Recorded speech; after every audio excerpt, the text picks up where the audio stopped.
Yes, Jay Mohr has entered the studio. Yeah. We were just talking music outside there. Oh, yeah? What were you He just saw Paul McCartney. How was that? The band does not get shirts. A bunch of fucking hacks jumping around, thinking they're the center of attention with Paul McCartney on stage. Shouldn't they just sit there and play the fucking music, Yeah, right? like no one knows who the Stones bassist is. No one's going to step up. Like a good black guy. Edge of the stage and start riffing and thinking that people are looking at him when you know during the entire show everyone's eyes are just looking at the Beatle. Of course. No, they weren't, because these guys were so offensive. Really? The guitarist was like doing like half splits and kicks.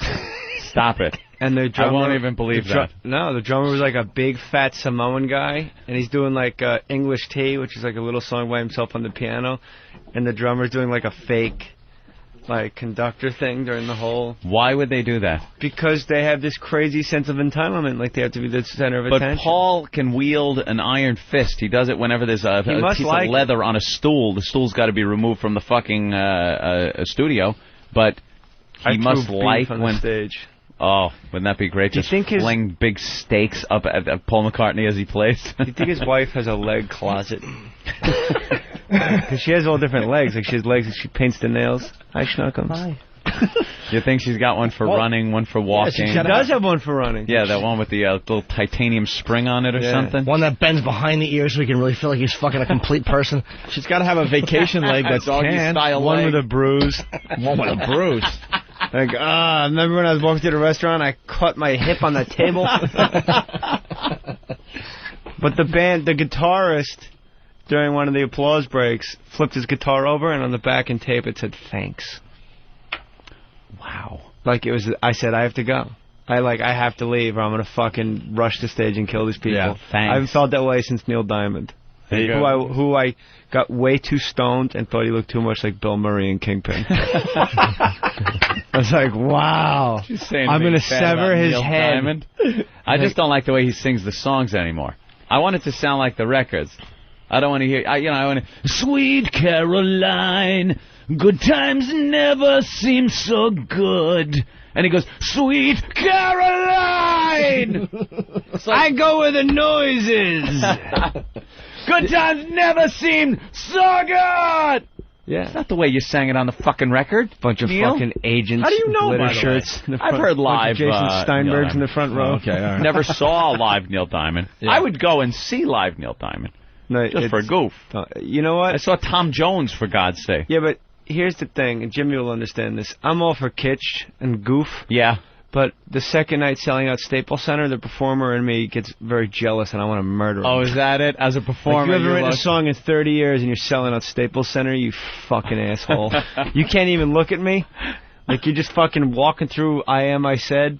Like you're just faking it. Like you're just going. I am, I said. Oh, he goes. Jay Mohr. He goes. Jay Mohr, this one's for you. I am, I cry. No. Yeah. You know, I did a movie called The Jazz Singer. That's what he does. And one of the best parts of doing a major motion picture was having to write new songs. So I'd like to play for you some of these new songs. That's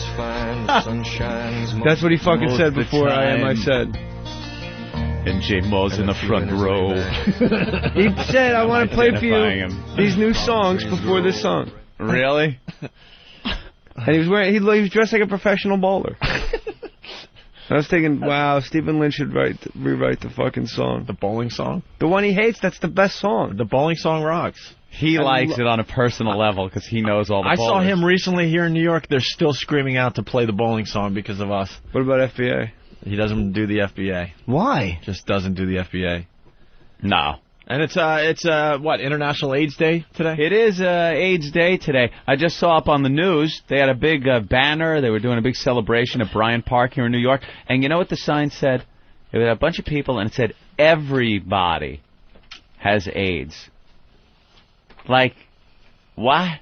Where's the cricket The button? fuck was that supposed to mean?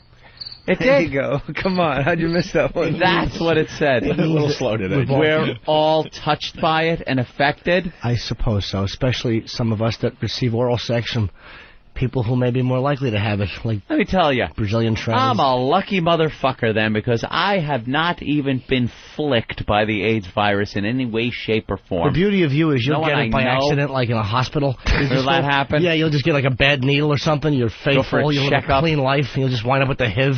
Alcohol swab to take some blood test, and oops. Oh no, that was in the Haitian file. Yeah, we were supposed to throw that needle away. Oops. And Jay Mohr's also wearing a Black Crowes T-shirt. Still one of the greatest bands out there. They were good. I saw that. Now that they're back together. Now that the brothers aren't fighting anymore. Rich Robinson's a real fucking wet blanket douchebag. How about in between Greasy Grass River and my morning song, I got to watch Rich Robinson do an acoustic number. No, you don't. Yeah, you do. That's when you get up and go get a beverage. You can't. It's standing room only. They're Piss. playing. They're playing like the size of this room. Really? That's really weird. I saw them at the Greek Theater with Oasis and Space Hog, which was super cool. Space Hog is a cool But band. U2 was the fucking one to see this year. That was crazy. And then you text message the One campaign. Yeah. And then your phone rings and it's, hi, this is Bono. Yeah. It's like, that was freaky, dude. It's pretty cool. Yeah? Yeah, he's got people signing up during the concert for this thing he's trying to do. Really? Trying to get rid of world hunger.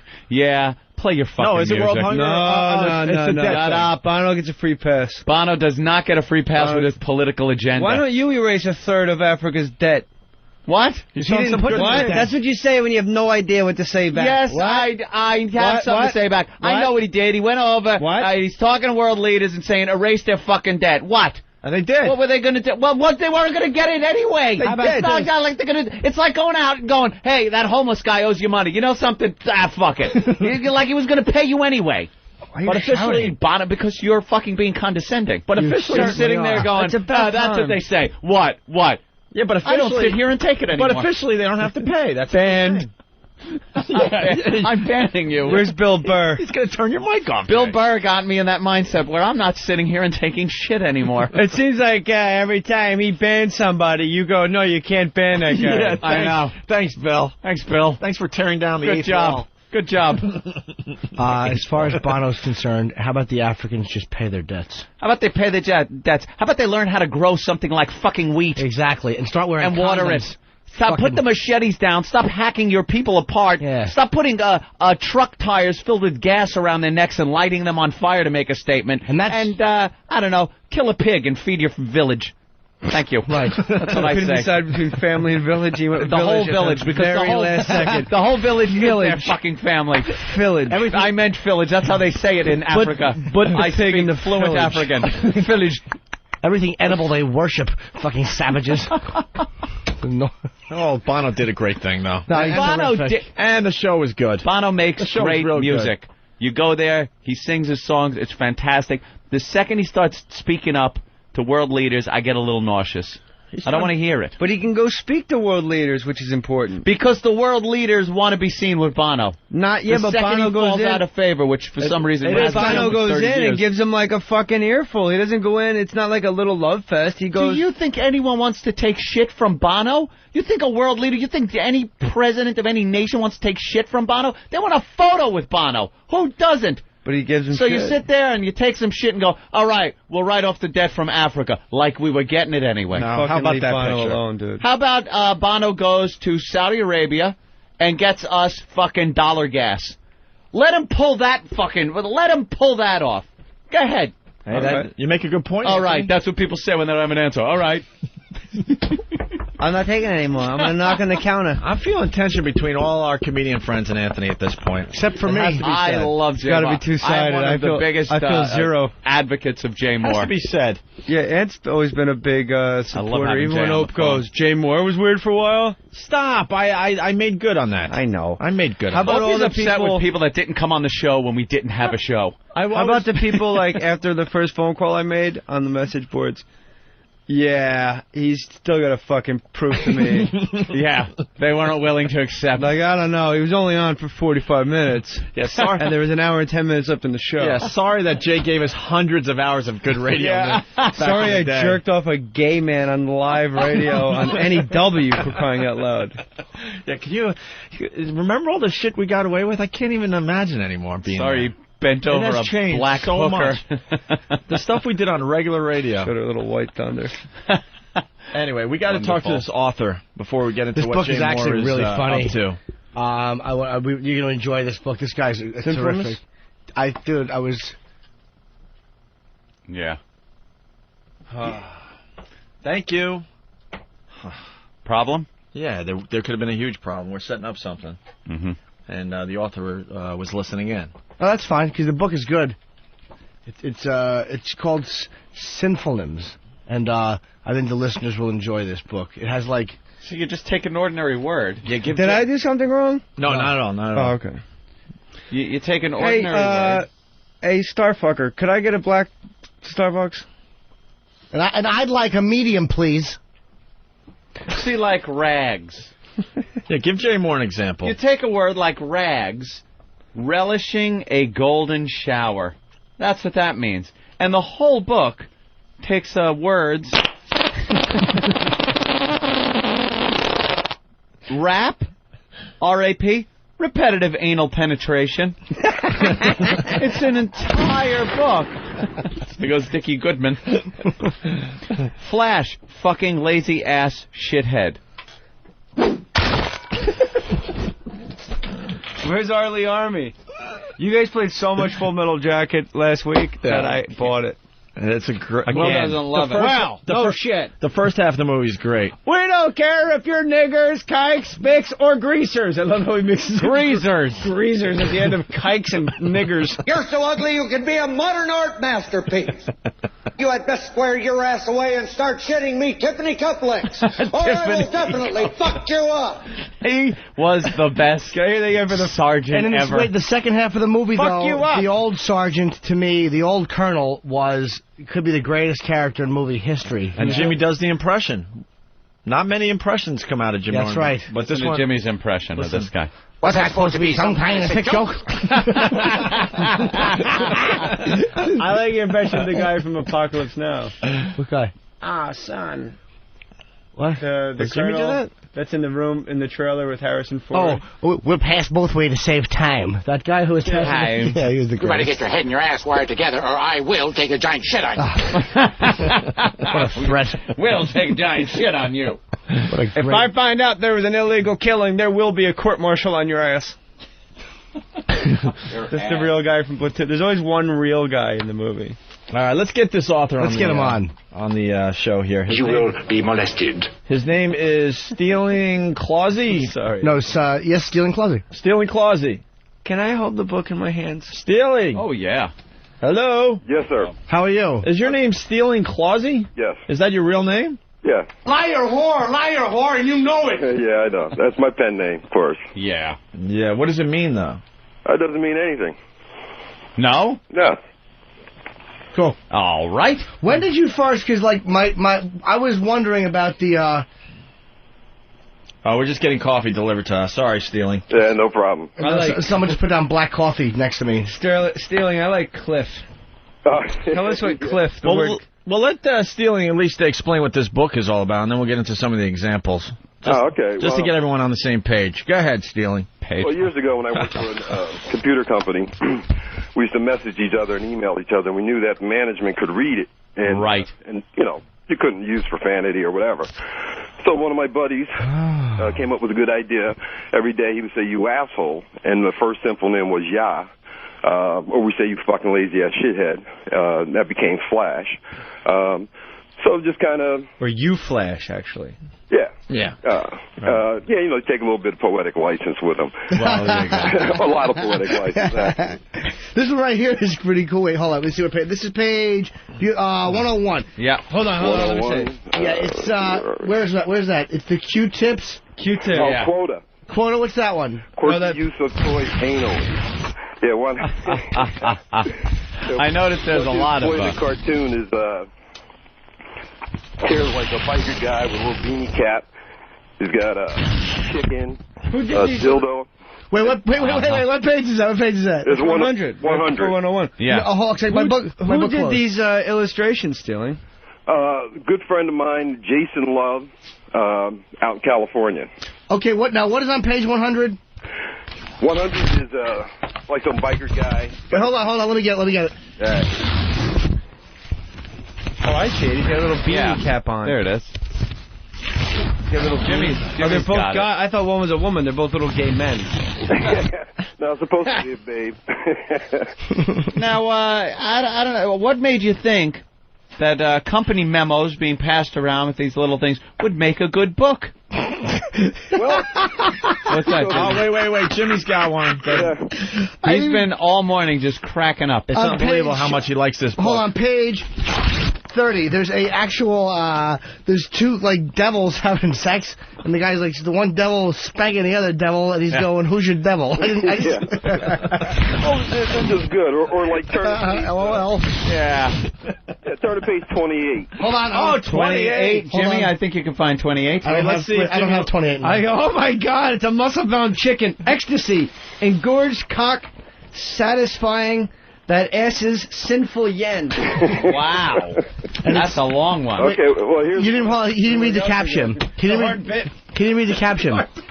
Oh, it's ecstasy, engorged cock, satisfying that ass is sinful yen. No, but there's a chicken.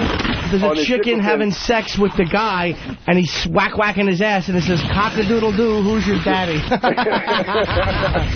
Hey, no. God damn. That's not psychology, that's Dave's ass. I like cunt. Now, how did you come up with so many of these? Just over the years, shit that I've heard. I've actually heard people say something and them not realize that it was an acronym. You're kidding. Oh, so he's got a talent. He's got a special talent. Yeah, that way people would know. 17. Hold on. Let's see if Jimmy likes 17. It's one of his favorites. Jimmy's a good gauge for this because he's. Yep. He's getting a laugh. Hold on. I'm on 21. There's 17. Okay. Now, can't understand normal. Wait, hold on. What's the last part? My page doesn't have it. Can't understand normal what? Thinking. Oh, Thinking. okay. Right. It's a picture of a chick reading a cookbook. Wait, I can't read it anymore. Upside down. So let me ask you a question, because a friend of mine and I were talking, and he was saying that like when he hears an acronym, he'll kind of like think of other words that it might have meant originally. So when you first hear a word, do you automatically just start like connecting it with that line of like? Oh yeah. Like when when I first wrote to you guys. When I first saw your name, I was like, oh, man, these dudes are young. They got all the pussy in New York. And I thought of Opie. I was like, oh, Opie's penis is enormous. And then I thought of Anthony. Now, Anthony's a perfect New York name. Even Tony. Like, Tony owns New York. Or Anthony. Anthony nails the hotties of New York. Wait, hold on. Anthony nails the hotties of New York. The hotties? What about the O? Of. Hotties. Of Now, what would you call an anachronism that involves the name in the explanation? Yes, good point, Jay. Good point. Anthony's and Opie's. Because I call it a fucking symphonym.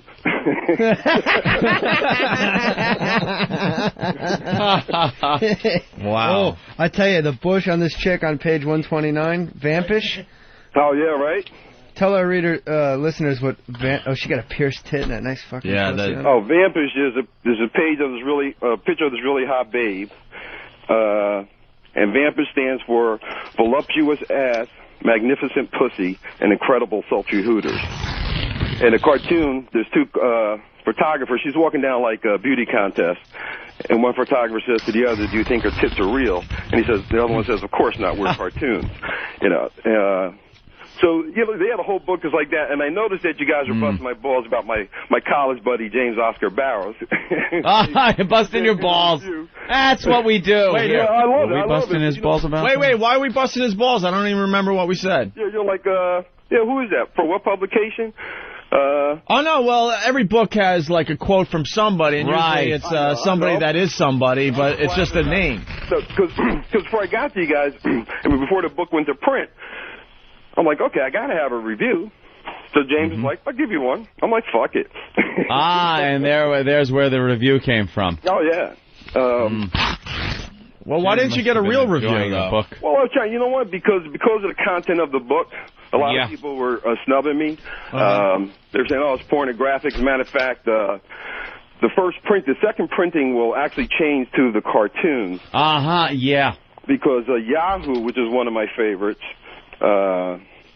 which shows a girl jerking this guy off. The caption says, "Do you Yahoo?" And Yahoo stands for yank a hard on off. See? On page 143. Now, you see she's got a hold of the cock. And because of that, they're saying that the book is pornographic. Oh, boy. So the cartoonist is redoing it where you won't actually see his cock, but you still see the load going over his shoulder. Kind of makes it... I will say one thing, Steeling. I look at these photos, like on page, what is this, 87? Let me see. 87. And there's a picture of like a black guy banging this white guy's wife. There's a double penetration going on. Oatmeal. Yeah, oatmeal. What does oatmeal mean? Oh, you don't even want to know. What's oatmeal mean? Please, Opie. Oatmeal says obstinate anal thrusting may evoke anal leakage. And the guy... Oh, Jesus. And the guy fucking her in the back says, hopefully. That's terrific. Hey, Steeling, I got to tell you, we've been reading these all morning long, and now the listeners are going crazy. They're calling up. The phones are just alight. And they want to talk to you about some of the stuff in the book, okay? Sure. The first call is some guy, Steve from Yellowstone. Steve from Yellowstone. Steve, how you doing? Hello, how are you? Very good. Hi, am I actually on the phone with Steeling?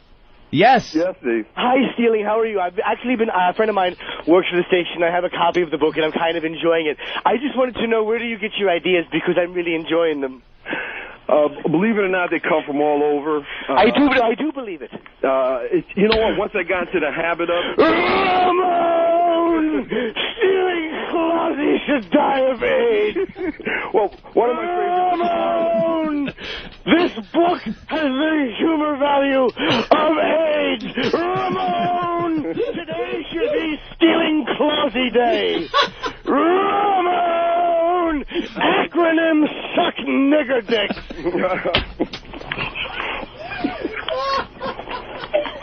Well, it's Well, that was... Ramone! This book should be in Robert Reed's robe pocket!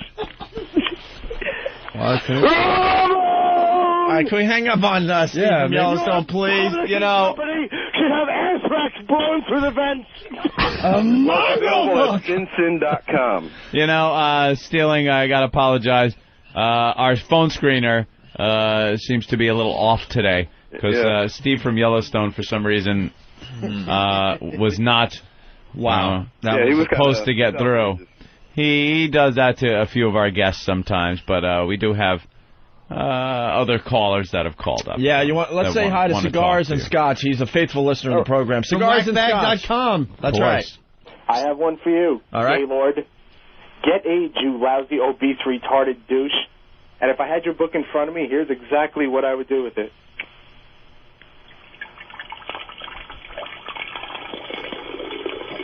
He's pouring himself some champagne. What is he doing? He's toasting the book. Watering flowers? Could be. I think he just woke up. This could be a long one. Let's see if... Wait.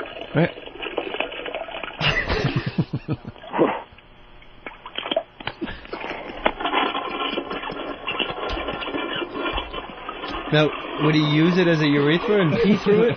I don't know what he would do. I didn't get it. Really? Yeah, I didn't get it either. Yeah, Steeling. Like I said, we've been just laughing our asses off over here. Yeah, without a doubt. I really do. There's a guy named North on the instant feedback from San Diego. North by Northwest. He says he's got one for you there, Steeling. It's Shaft. Shaft? Shaft, yeah. Hold on, let's see if Steeling has one first. Yeah, do you have one for Shaft? No, it's too fucking early in the morning to come up with something. I thought you wrote a book about it. I got crap, but you can't remember a fucking thing. That's but that's not Shaft. Well, point I'm at right now. Well, that's not Shaft. That's not even the same letters. You might want to add this one to your next book, Shaft. Steeling has a furry taint. All right. Let's go back to the phones. Who's this? This is Hilly in Atlanta. Who? Hilly, H-I-L-L-Y. Hey, what's up, man? Hey, what's happening? Where's Jay Mohr? Right here. Jay, got a question for you. Hold on, we're talking to an author right now. What do you got for Jay Mohr? Oh, sorry, dude. I want to know where did Last Caller Standing go? What the fuck? All right, we'll get into all that in a second or two. We're finishing up with this author that has a great book out right now. Oh, I'm sorry. I just tuned in. I'm all right, call us back in a few minutes. Sorry about that, Steeling. It's coming back Tuesday. It's going to be on Tuesday. Opie pounds it every day. Fuck you, man. Don't fucking tell me my shit. Fucking call up. It's the Opie and Anthony show. Don't fucking make one about my fucking name, buddy. Oh, it's a compliment, dude. That's a fucking compliment? Make one about fucking Anthony. Don't make fun of me just because my name's fucking Opie, you fuck. I love Opie. Yeah, but... You love me so much, you gotta make fun of my fucking name, you shit fucker? No, I said Opie's penis is enormous. That's a fucking compliment. All right. Why you gotta fucking curse so much anyway, you fucking faggot? Because I like to fucking curse. Listen. Too early in the fucking morning. This is my fucking job. Listen. I'm up here trying to promote your book. You got some fucking douchebag quote at the back. James Oscar Barrows. Stealing isn't your real name. Listen, Steeling, this is Jay Mohr. Opie's Hey, he's a little sensitive because if you know anything about this show, he had testicular cancer and he lost a ball. Oh, Jesus. Oh, wow. So he's a little, he gets a little uptight when you bring up anything about his dick. Yeah, like John Starks, Mike Lowell, Tom Green, Lance Armstrong, couple fucking heroes. I love those guys. Yeah, you love them so much. Do a joke about them. Hey, look, if someone told me that my penis is enormous, that's a compliment, Opie. Don't be so sensitive. My penis is enormous because I got half a fucking sack. Oh, well, hey, don't bitch about it. At least you got one. That's fucking great, dude. You know what? You're right. Whenever I get out of the shower, I go, hey, the bag is half full. All right, let's... funny to you. Let's... Look, guys, hey, look, I really do appreciate Oh, and now you got to get off the phone? Oh, We tell you when you're fucking done. We fucking tell you when you're done. What do you got to go do next? I'm not getting off the phone. I wanted to show you one in the book. Show me one? I'm on the radio. You have one about Opie's one ball? That's real funny, Jay. Actually, I have to think about that one. Hey, let's go back to the phones and say hi to Ben in Boston. Ben? Hey, what's wrong with this Jay Mohr? Ben from Boston. Why are you giving this guy shit? This guy's hilarious, Jay. He's funnier than you are. My shirt's too tight. Blah. I saw him in the dryer. I threw a Coke with Tom Brady. I saw him in the dryer. My shirt was wet. Blah. Hey, I like Steeling. This book is really good. Yeah, Ben, you like the book? Yeah, I love the book. It's hilarious. Why is Jay bothering this guy? He's great. You got any questions for Steeling? Yeah, are you going to write like a movie, a book? What? Are you going to write like a book or a movie, another one? Yeah, sure, why not?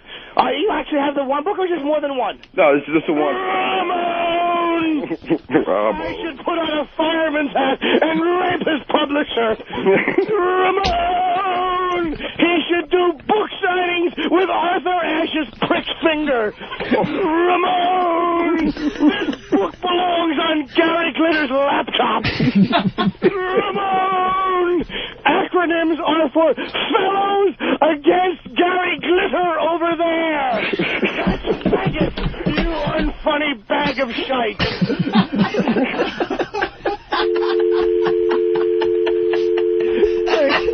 I think that was Steve from Yellowstone again.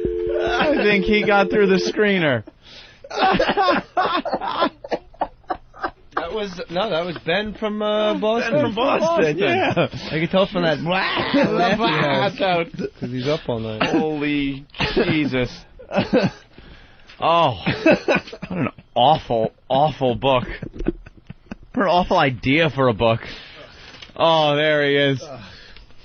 Jimmy, you missed a couple of funny phone calls. Steve from Yellowstone called again, and Ben from Boston. They're very funny when they call in, and you're never here. Where's the guy? Oh, he hung up. Yeah. It's all that's AIDS Day, and they gotta keep the theme. That's faggots! We should be signed with Arthur Ashe's prick finger. Oh, you're a horrible human being. That guy sounded like he was from like Franklin, New Jersey, and shot deer or something. Yeah. Where was he from? Just forget it California. Just forget it happened. Just get it out of our minds. Oh, it hurts my throat. Yeah, that's my name, Steeling Clausey. It doesn't even mean anything. It's like fucking, that's his porno name, Pat Mine. Well, who's the James guy in the back? Huh? Who's the guy in the back? Did you guys ask?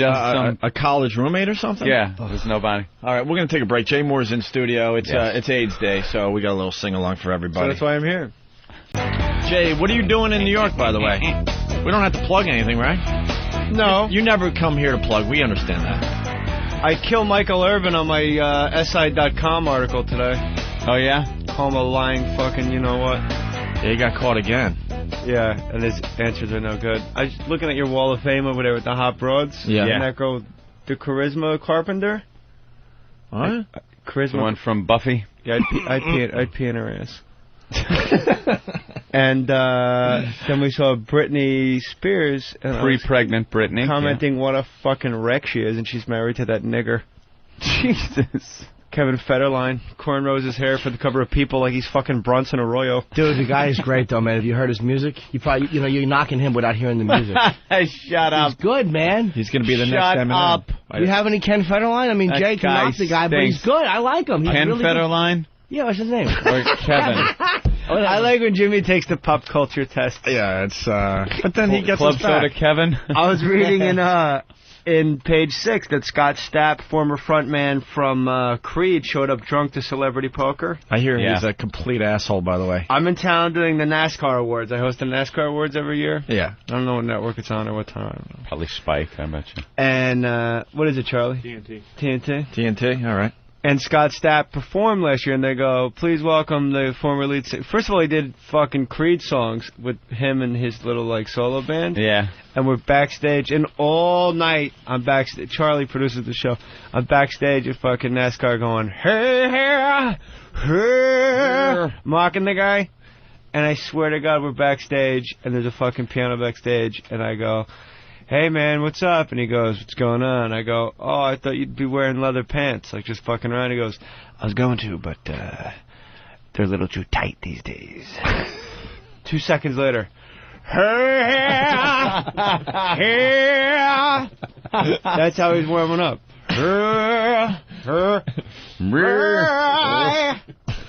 Jimmy, looking at me like I'm talking about putting my dick in your water. He doesn't know. Jimmy doesn't know about anything. And how the fuck can you argue Lynyrd Skynyrd and Black Sabbath, you fucking dope, Opie? Leonard Skinner over Black Sabbath. You're fucking Southern stupid. rock, You're baby. a dumb person. Southern rock. Jimmy's little smirk, how adorable he just was. I like that. I like that. Jimmy, I like wake the up. spunk.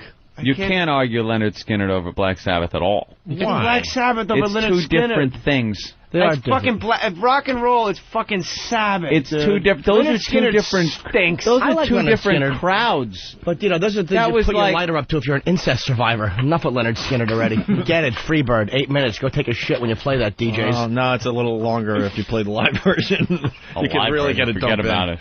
14 minutes, I believe. Am I Losing is one of their best songs, by the way, which got no play. That's just between us. I'm trying to tell you something. All right. We got the Kevin Federline song. Dude, the guy's great. I mean, you can Play a tease him if little you of, want to, but... Ken Federline. Kevin, I mean. Ken, yeah. Fed. I get nervous. I don't know. You want to listen Play a in? little Yeah, he's Fed. good, man. Little See it. taste. Let's hear Guy's it. good. Should be saying, keep my damn name out your mouth and y'all people keep increasing my change. Yeah. Man. So, go ahead and say what you wanna. I'm gonna sell back to meal, hold in I'm a goner. Yeah. I know y'all wish you was in my position, cause I keep getting in situations that you wish you wasn't. Cousin, I'm not your brother, not your uncle, I'm daddy dude stepping in the game. that uppity nigger went and hit me on the head with the shovel. Is that y'all gonna hate on the style we create straight 2008. But I know that you really can't wait, cause people always asking me when's the release date. Well, maybe we can wait and see. Until then, all these paparazzi's following me. Getting anxious, so Hey, where are the white women at? in your magazine now every day of the week. All right. Turn it off. Horrible. All right, turn it off. Well, hold on. All right, turn it off. Turn it off. Turn it off! God, that was good. What's wrong with you guys? I got it from a Negro. Yes, you did. That guy, a lot of people would say he sounds like Eminem, but I think he's got his own distinct sound. I like his style a lot. There's a line in there where he says that the paparazzi's following him. Yeah, sure. No, they're following your wife. Anthony Wears, hey everybody, we're gonna get laid! Yeah. And Gnarly I need to hear. Gnarly's my fucking makes me crash almost. I laugh so hard. No, they're on two different banks. Hey, let's say hi to Oscar in Indiana. Oscar. Do I get neither? Hello? What's up? everybody, we're all gonna get laid. Oscar? Oscar? Gee, yeah. Oh, ew. Jeez. Hello? What was that? The fart contest Getting dreadfully close to me. No, I don't want to smell you, Mike. Smell his Mike. No, I certainly won't. It's a celebrity. Smell his I don't Mike. care who it is. I will not smell his Mike. Smell his fart, Mike. No, the whole fucking area stinks. I just dropped one, too. Rub it on your dick. No. Sorry, Oscar. Oscar, go ahead. We're losing control of the show. Oh, that really reeks. Wow. Holy shit. Can I get a paper towel or something, Grey Wolf? Oh, God. Or some spray? Yeah, the guy's singing his lungs out, and Anthony needs paper towels and Lysol. Oh, God. Oh, what are you... Oh, my God. It hit me. Jesus Well, Christ. don't forget, Jimmy did it, too. That was a combination. That was two men. I gotta tell Get you. away from me with that spray. Hey, everybody, we're going to get laid. I gotta tell you, Jimmy's never smell. Very rarely they smell. That's you, bro. Will you, all right, Oscar. get gnarly for me? I don't like that challenge. Hold by the on, way. Oscar's got something for the show. Oscar. Yeah. Go ahead, Oscar. I'm kind of confused. I don't really...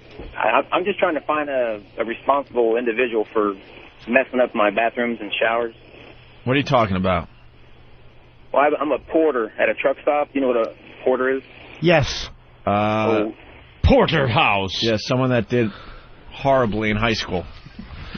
Oh, well, it's also a person that's, like, cleans restrooms, sweeps, mops. Oh, gnarly! Hey, and he used it perfectly, Jay. There you go. So, Oscar, what's the problem? What's the matter? That all the time in my life. Oscar, what's your job title? I'm a porter. All right, so what's the matter? What the hell is a porter? One step above slave. What's the matter? Yeah. What's I got the matter, this phone shit number. cleaner? I called this phone number this morning because I keep having to scrub it off. Let me ask you a question, honestly, and it's about what you're talking about. Do you ever get, like, a fleck of shit that's stuck in the side of the bowl you got to use your fingernail to scrape off? Oh, gnarly! Well, I won't get into that. There's a lot of stuff I got to do, but... All right. What's the problem, shit cleaner? All right, here. Let's use that one. Yeah. Oscar. So your job is to clean out the toilets of some rest area in India. Cut to the manhole, Oscar. How many rest areas do you have to do?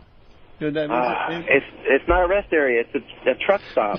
Is it like a mafia thing where you fight for routes? I'm laughing at your finger just going towards it. Jesus, Jay. So what are you saying, buddy? I don't understand this. You guys are... This is weird. I ain't never heard... Is this... I don't know. Do you have urinal cakes in your pocket, Oscar?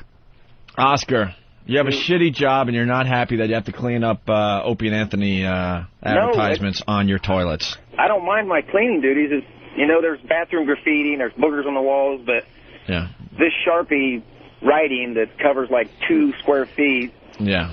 Oscar, I think you're full of shit. And I just think you're some fucking moron from Nutley doing a little gag. Wait, Jay's calling shenanigans. Hey, bud, what's your problem? Ramone, get me a my All right. Learning about Cuba, having some food. Thank you, Isn't it Oscar. our time, Mr. Hand?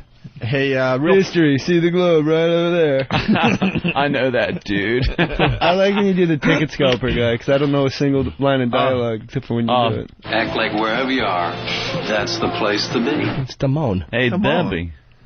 Isn't this great? Charlie. Who's Charlie? Charlie's just some dude, man. Hi, Charlie. What's up, Charlie? We'll go and get one of those abortions. Can I hear gnarly one more time? Oh, gnarly! That's your Academy Award winner, dude. I love that one. Fucking insane. That's 10. Well, I smoked way too much. Oh, those guys are fags! And you know what it is? It's the little, like, screamy in his voice, like how he kind of half screams. Oh, those guys are fags! At the very end. Like, that's fags! You can't, like, say it in your house without just sounding like a dick doing Spicoli. It sucks that he doesn't want to acknowledge that role, because it's the greatest role ever. He hates to He really is a that. self-important ass, isn't he? No, he's not. Yes, he is. Fuck you. All right. Is that your little brother? He's a good-looking kid. Good-looking kid. Charlie. 2 tickets Charlie for Boy's Earth, sister, Wind, and Penny Fire Suzanne, and Suzanne, Little Suzanne, Brother. Suzanne. I love that. Listen, let's try to get this on track again. We got Jeffrey Ross outside the studio. We're going to bring him in a second. Yes! Like But, a little Walter Matthau. But sorry, Sorry, man. It's a good one, though, Jeff. All right, listen. And Rob Bartlett, who's doing the Brian Wilson character for Imus on MSNBC. It's going to be like last year when you fell in love with that girl at the photomat. You bought 40 rolls of fucking film. You don't even own a camera. 5 different things going on at this point. This is what we in the book publishing business like to call gay. Really, I thought really I was... gay. I didn't even have gnarly. That isn't even labeled. Wow. That's gnarly. Gnarly's over there. Go ahead, hit I'm gnarly. hitting the ones without any keys or sign. Oh, gnarly!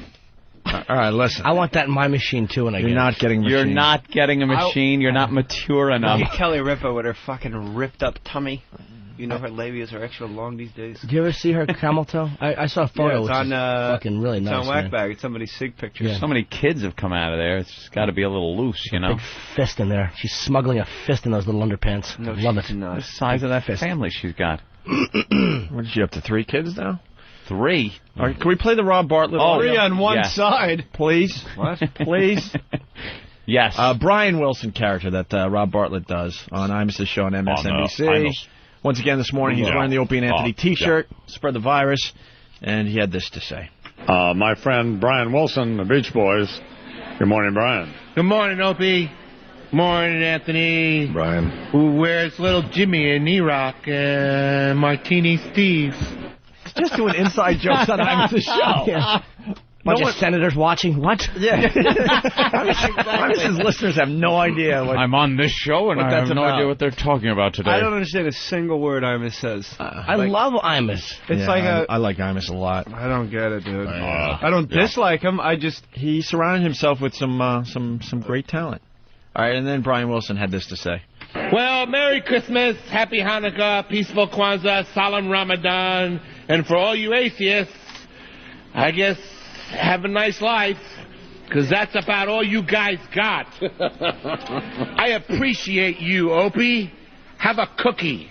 11 minutes after the hour here on the 11 minutes after the hour. Happy birthday, little Jimmy. I appreciate you, too. What is he doing? I love it. All right, well, getting more plugs on MSNBC this Thank morning. you, Mr. Bartlett. Thank you, Mr. Imus, as well, for allowing that to How happen. come Charles McCord doesn't help us out? That really bothers me. The other day he said he loves this program. Does he? Yeah, he said that. I was a little hurt by that. The other day. Where's Jeffrey Ross? Let's see what he's up to as well. Jeffrey? So Jay's doing the NASCAR thing. Will you pull up SI.com so I can see if it's on or not? Jay, can we hang out sometimes? No.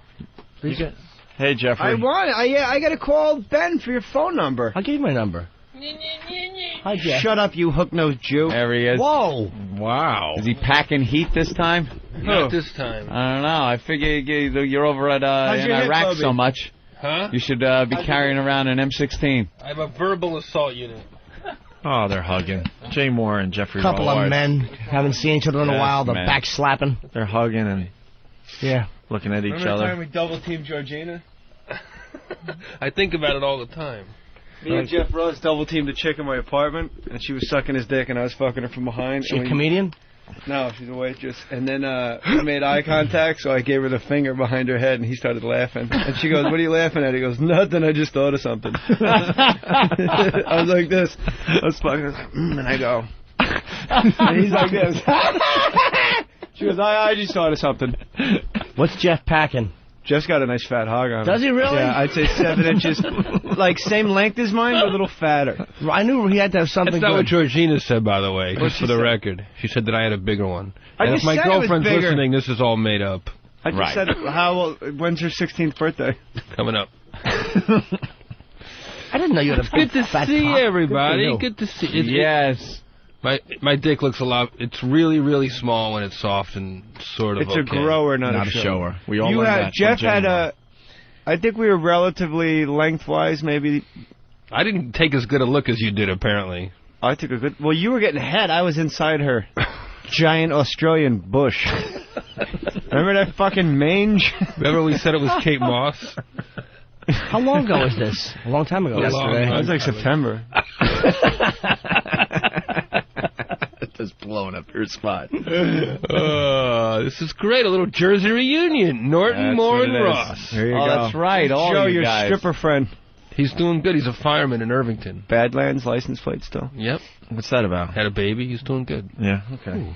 Little inside stuff. Yeah, that's always good when you're doing the national talk show. O&A. Hey. O&A AD. Pete in New Jersey. Pete.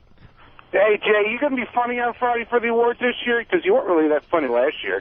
Jesus. I was all right. I think Jay does a good job at that. Take it easy, there. Pete. Yeah, Pete. Well, you know, did pretty good, but, you know... How would you have done, Pete, with NASCAR sponsors breathing down your neck and you're not allowed to mention hillbillies or anything?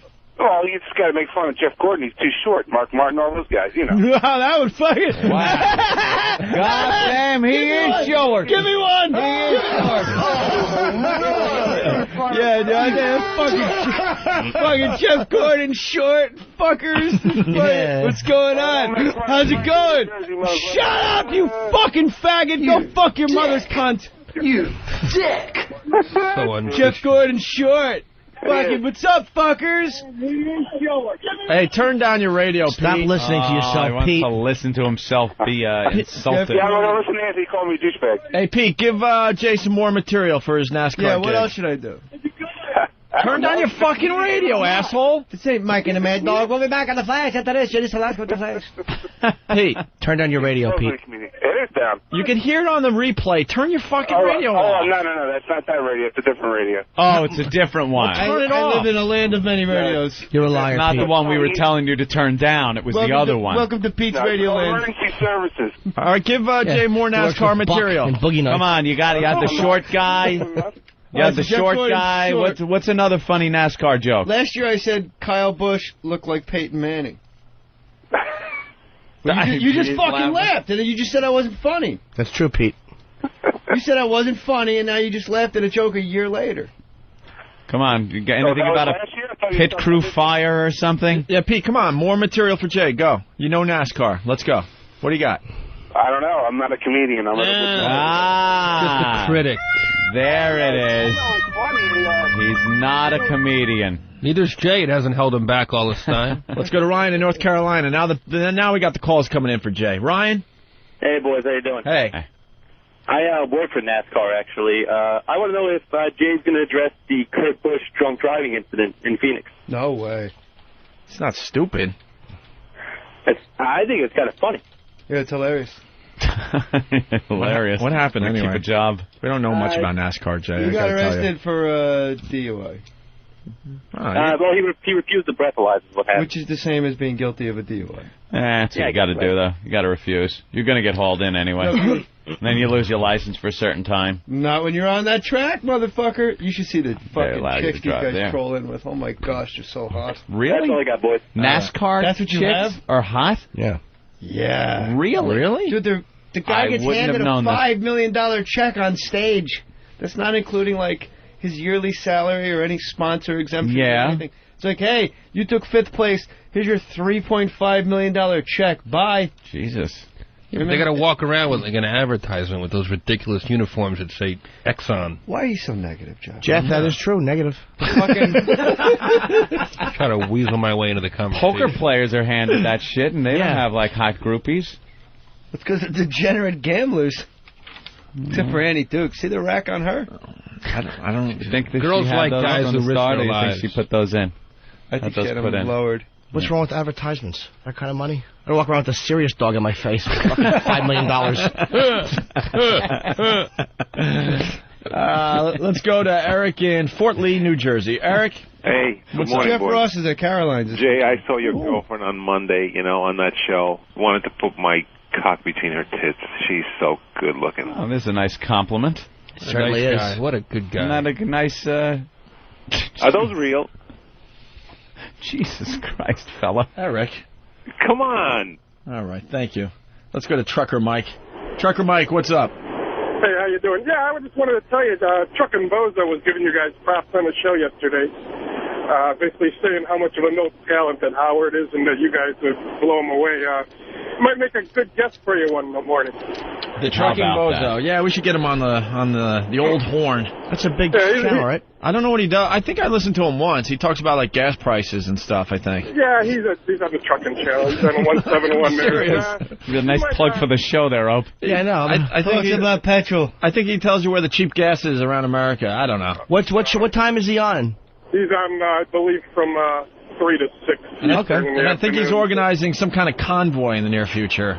Oh, yeah, there's a bunch of that. Got us a convoy. He might be entertaining We're for you. Spider Mike. All right. Thank you. Well, Alex, so Jay, are you still begging to get on Howard's show? Are you still calling him up Yeah, and I beg all begging the and time. begging? Jeff Ross, where are you going to be this weekend? Caroline's. What's that phone number? 212-757-4100, guys. Who's opening for you? I don't know. Oh, I don't know. That's all I got. What night you there? Wednesday? Does it matter? Tonight through Saturday? No. Tonight through As long as it's Sunday. not Bonnie. Oh.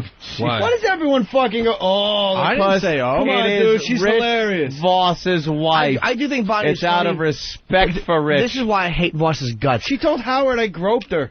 Really? Yeah. Jay, why don't you come by tonight and practice your monologue so maybe you'll do great? Oh. I'm just saying. Jay Mohr will be at Caroline's tonight with Jeffrey Ross. But I couldn't Nice. tell you why I wanted to hate Voss's guts. Go ahead. All right, why? Because we're doing a New Year's Eve gig together in Philadelphia. Tickets are not on sale yet. We're doing the Tower Theater with another third person. Oh, who books that? Well, hey, you know, I gotta. So I'm talking to Voss. I'm like, let's do New Year's Eve together. And the first thing this fucking worm says to me is, "Can you get Bonnie on that?" They're like the new Steve Lawrence and Edie Gourmet. They cannot neither one of them perform sing. alone. They're like the uglier Kimmel Silverman couple.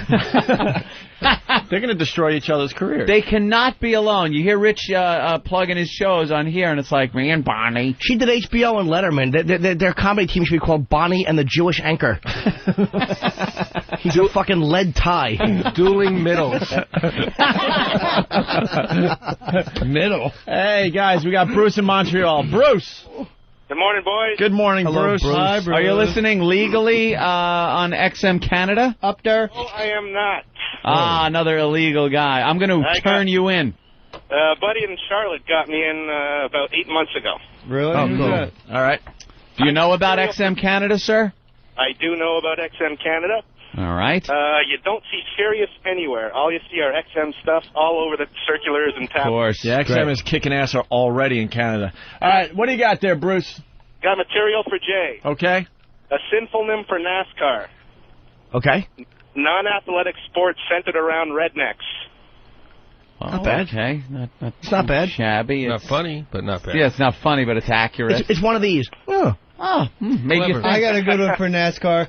National Association for Stock Car Automobile Racing. That's funny. Whoa, Jay, come on. Fucking think of that. They'll never let you get away with that. All right, let's go to Louisiana. Alex? What do you want? Tears from my eyes? All right, Alex, go. Hey, Jay, I can't, got Jay. one. How about a guy that gets arrested for drunk driving named Kurt Busch, then goes on to drive for Miller, Bush, you know. Oh. It's impossible. I'm trying to tell you that. What do you want? You want the tears to come out of my eyes? Give me 6 weeks. Great in that. Are you, I just watched it again. You're trying to give Jay material, huh? Yeah, I think that's a dead end fucking way The drunk to go. driving thing? No, giving NASCAR material. Yeah. Well, but the whole Unless it the just whole shows how thing is funny everyone is. a guy named like Bush doing driving that. for Miller. Yeah, we get it. We Hold get on, it. wait, I'm not sure. Wait a minute. You're saying that the guy drove for, you're saying the irony is that his last name is Bush, he gets pulled over for drunk driving, and then he drives for Miller. You're saying that there's a whole alcohol tie-in? Absolutely. You stink. Maybe it was his delivery. Tell it with a little more confidence. Yeah, could you try it again, sir? No. Why not? Why not? Man, I listen to y'all like 4 hours a day. Come on, man. He knows. A little pizzazz, would you? All right, listen. Go to SI.com and read my article about Michael Irvin. Can we just read it on the air? Yeah. Yes, by the way, there's actually a really funny part with the article where Irvin responds. Michael Irvin does respond on MySpace/Jim Norton. No, he doesn't. What? What? You can't have Michael Irvin respond with a whole bunch of racial epithets? Jimmy Norton. Is that something I should get stupid into? MySpace Yeah, site. you should. It's cool. What do you do?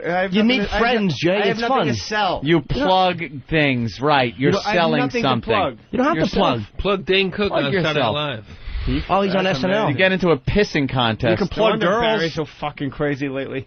Is he ignoring you? Bane's on SNL. You know how it works. It's crazy. Barry can't I look believe like Dirk Nowitzki. Can't believe he's allowed back in that building. That's what happens, right? And then all of a sudden, your management or agent. Jay, come back the time you left SNL during the broadcast and picked me up at the Boston Comedy Club and took me down to Little Italy. Get drunk. Yeah. He left it out of your guess book. you didn't have any. That was in the book, right? He left me out of it, I think. You out. Now, there was another story where you Where were you when I was writing it? Wasn't there a story where you left mid-show? I had a panic attack. I left. I had to get out. I read your book, Jay. I thought my TV was going to fall on my head. I read Jay Moore's book. It was great. I used to just leave and go to the Boston Comedy Club and get shit. And people would be watching the monitors and be like, "What?" But I thought. Would you go back for the wave goodbye? No, that was my biggest thing was I couldn't stand the wave goodbye. It was like the most offensive. Because it was his wave hello. That's funny, man. He's right. Mean-spirited, but no, it's not. It was true. It was honest. You were in the 20,000 Leagues Under the Sea bit. Yeah, me and the David striped shirt. Me and David Tell were just each other's dicks and balls in the background. Hysterical. I remember How come going on the front page. You have to go to more SI writers when you go to SportsIllustrated.com. That's fucking bad news. I know. Why aren't you one of the... Go back to the front page. Jeff Ross, Caroline's tonight. Through if Sunday. you live in Connecticut or anywhere outside the 5 boroughs, it's worth the drive because Jeff Ross is as good as you're going to see. I saw Jeffrey at Avery Fisher Hall a couple weeks back. What were you doing there? That was great. He absolutely killed. I did a show for the New York Comedy Festival. Dennis Leary hosted. It was a bunch of nice. just about everyone that did the show does night. our show, and Jeffrey was one of the biggies that night. I was killed. Thanks, Opie. Well, come to Caroline's, and if you're listening, sit in the front row, and I'll personally make fun of your ugly ass. Nice. All right, Jay, we got another joke for you that you could use as you do the NASCAR gig. Dale, South Carolina. What's that? Yeah. Yes, you do. I just over Am I on? I just sprayed. Doesn't make you a bad person. No. Get to the point, sir. Quickly, we have big celebrities in here. Yeah, I just wanted to. I got another joke for Jay if he's up for it. Please, I need all the help I can get. What do Dale Earnhardt and Pink Floyd have in common? I give up. Wait, I think I know this one. Yeah? Go ahead, Jimmy. Hold on. Jimmy's going to guess. I'm trying to tell you the question. answer. Jimmy's going to answer the question. Okay, spoil it for me. Go. They broke up and then got back together because there was a broadcast recently. No, the greatest hit was The Wall.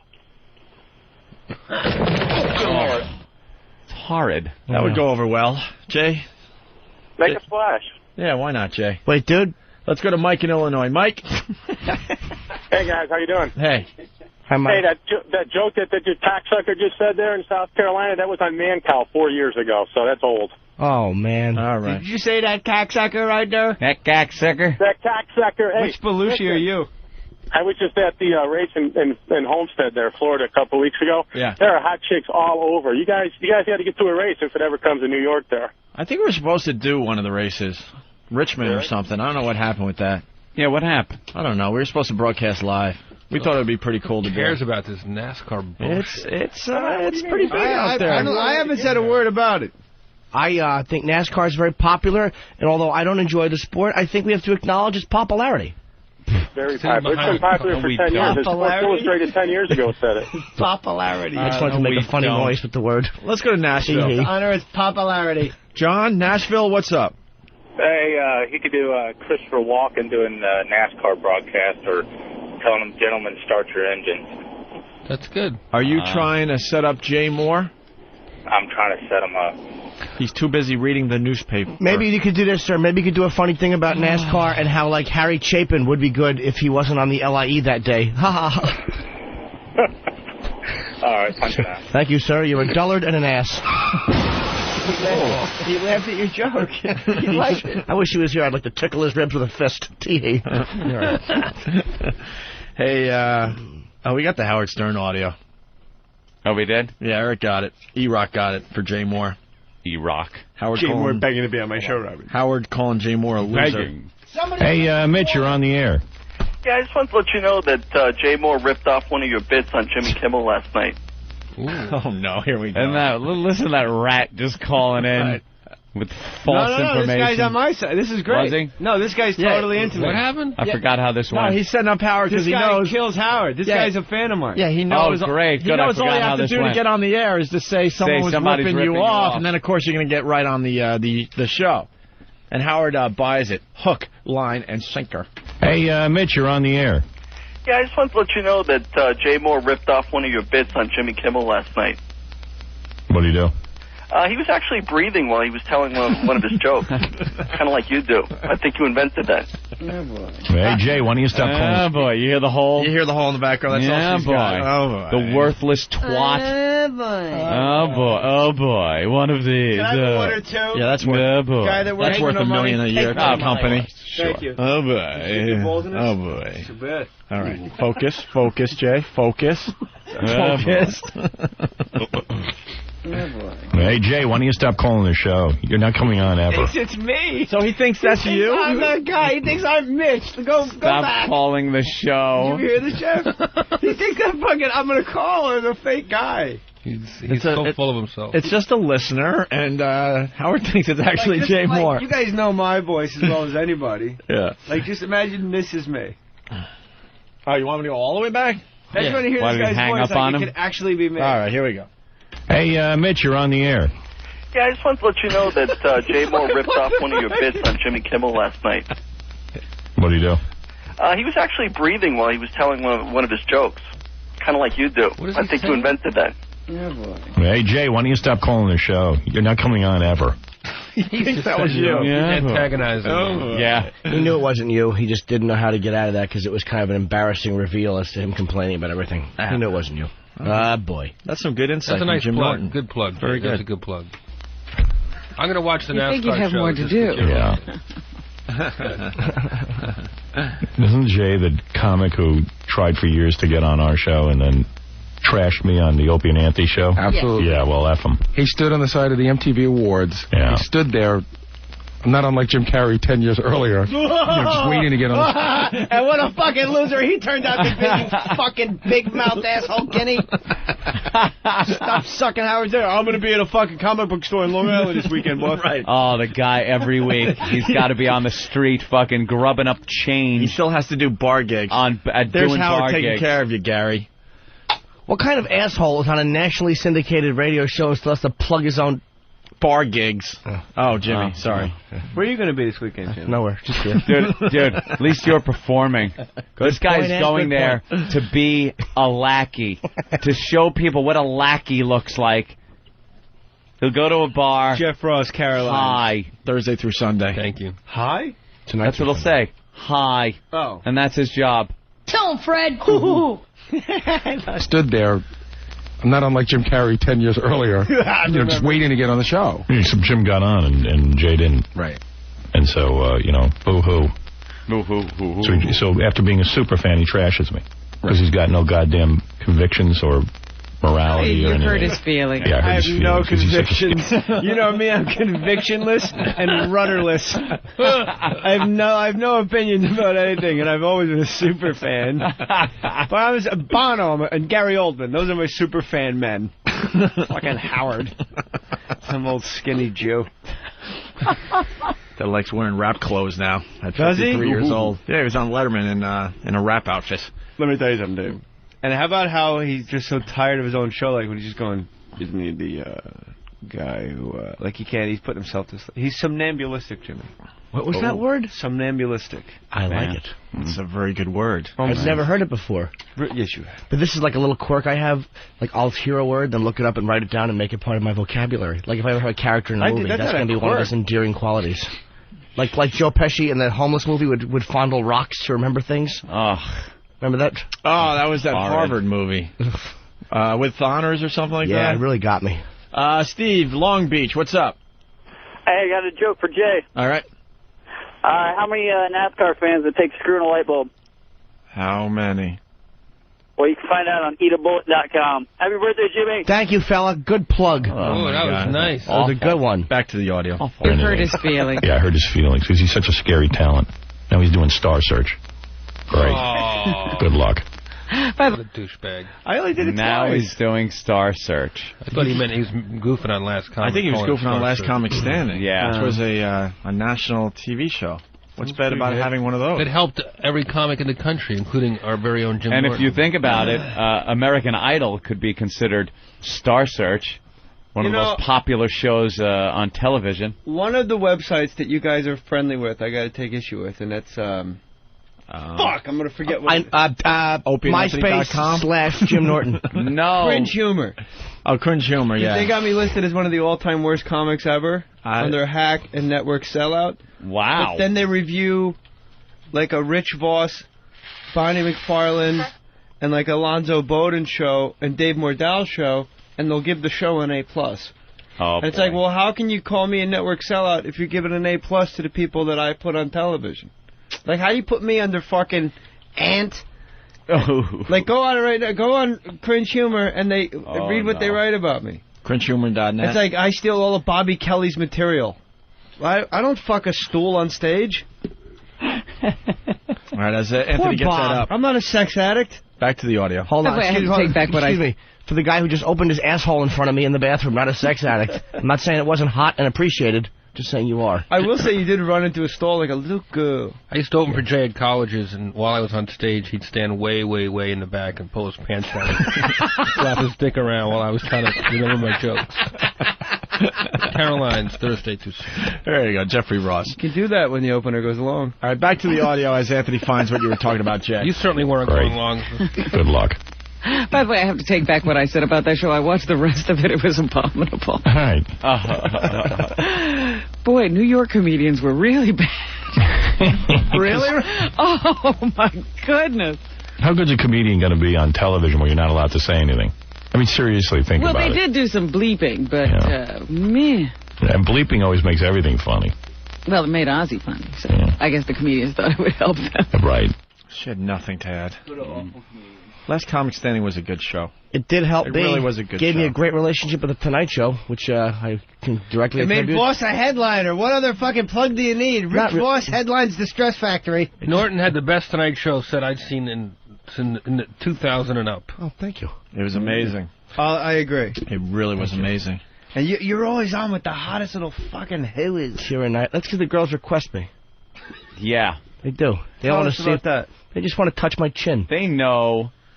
First it was Hillary Duff, who I got to think for. Is she cute in person? Yeah, she's attractive. She was sick today. She was on, though. I didn't like the dress she was wearing. I really sound like a 60-year-old fag, but I didn't like the dress she had on. Does she have big tits? I don't remember. All right. You don't remember. I don't remember her tits. Jay Mohr, here he is. All right, we found it. Hold on. Categories. Has been, network sellout, traditional hack. Yeah. Jesus. Description. This hack, as I'm sure you saw on Last Comic Standing, was probably the wrong choice for a host of anything comedy-related. He is a has-been for his awfully unfunny stint on SNL. After seeing that, I don't know who in their right mind would let him back on television. Network sellout for trying to find the funniest person in America. He failed. He failed miserably and should be taken out back and treated like Old Yeller. Upon catching part of his Comedy Central special, it seriously made me wonder what I had done wrong as a human being. My Comedy Central special was exceptional. So far, it's a very mixed review. This was an hour of stolen and poorly reworked bits. The bit that stuck out in my mind was his massage bit. Seems like not only does he share an agent with Robert Kelly, his agent gives him Robert's act.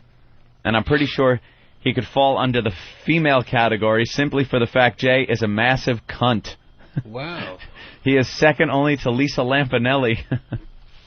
Wow. Did you blow him off for a picture or something? Nothing. Who wrote that? There's a website, jmohrlive.com. It looks like Jay also stole webmaster Kurt Iverson's stole a webmaster. Kurt for Iverson's this site. a fucking Mormon, by the way. Jay Mohr has sampled more than Vanilla Ice. Who wrote that? Submitted by Blue Flame. You don't need a real name. You don't need accountability. You don't need to... It's Blue Flame. That's probably not his real name. I would think... It's his American Gladiator name. Blue Flame. Like, that's really... I mean, I'm in between Paul Mercurio and fucking Ant. Paul Mercurio categories simply sucks. Oh, wow. Who's on top of me? In this fucking double pen. Charlie Faricola. Oh. How can I make that list? I'm a funny guy. Simply awful and gimmicky hack he falls under. Well, don't get too far from fucking me. That was amazing. I mean, come on. That was incredible. Wow. Am I in there? No, they like you. Nah. Richard Janney has been network sellout. Dat Fan, simply awful. He's not a ethnic comic, garbage. so he doesn't belong on that website.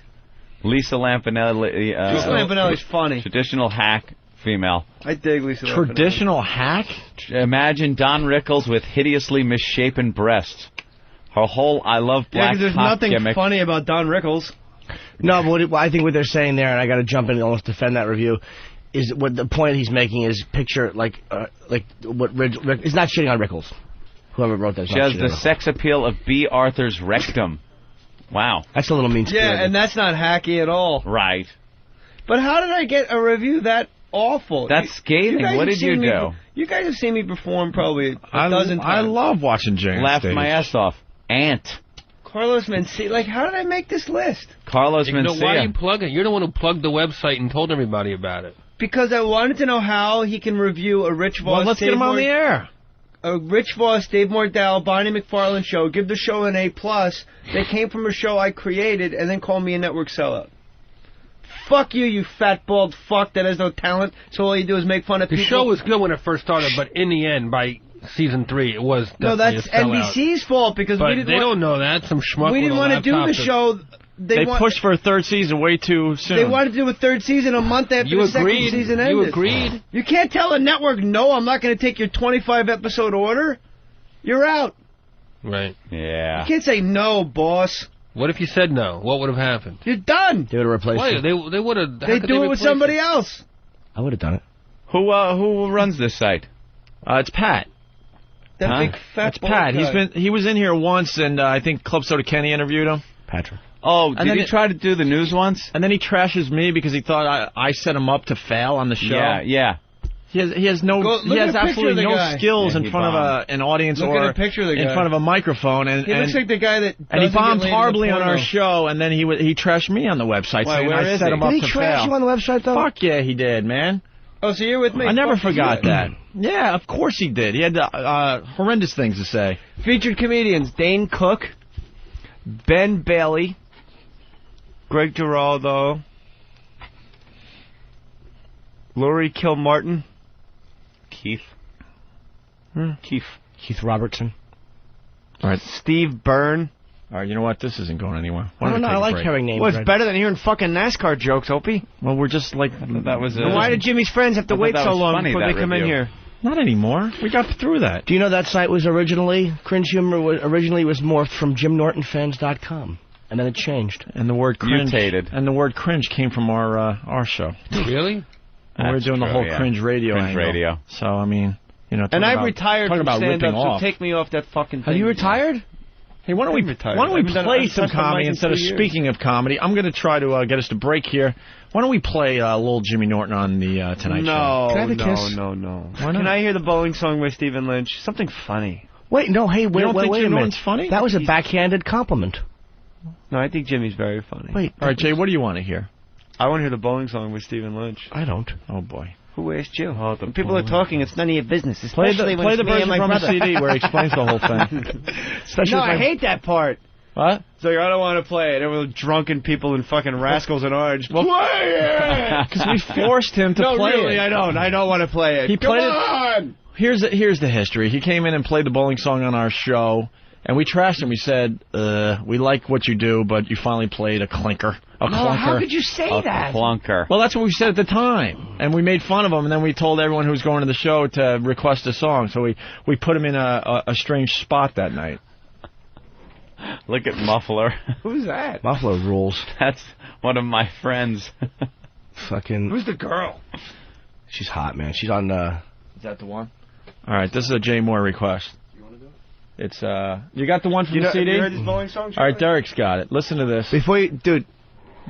Well, actually, we should stop and give Jeffrey Ross a plug. He's playing Caroline's very funny guy. Our friend of the show.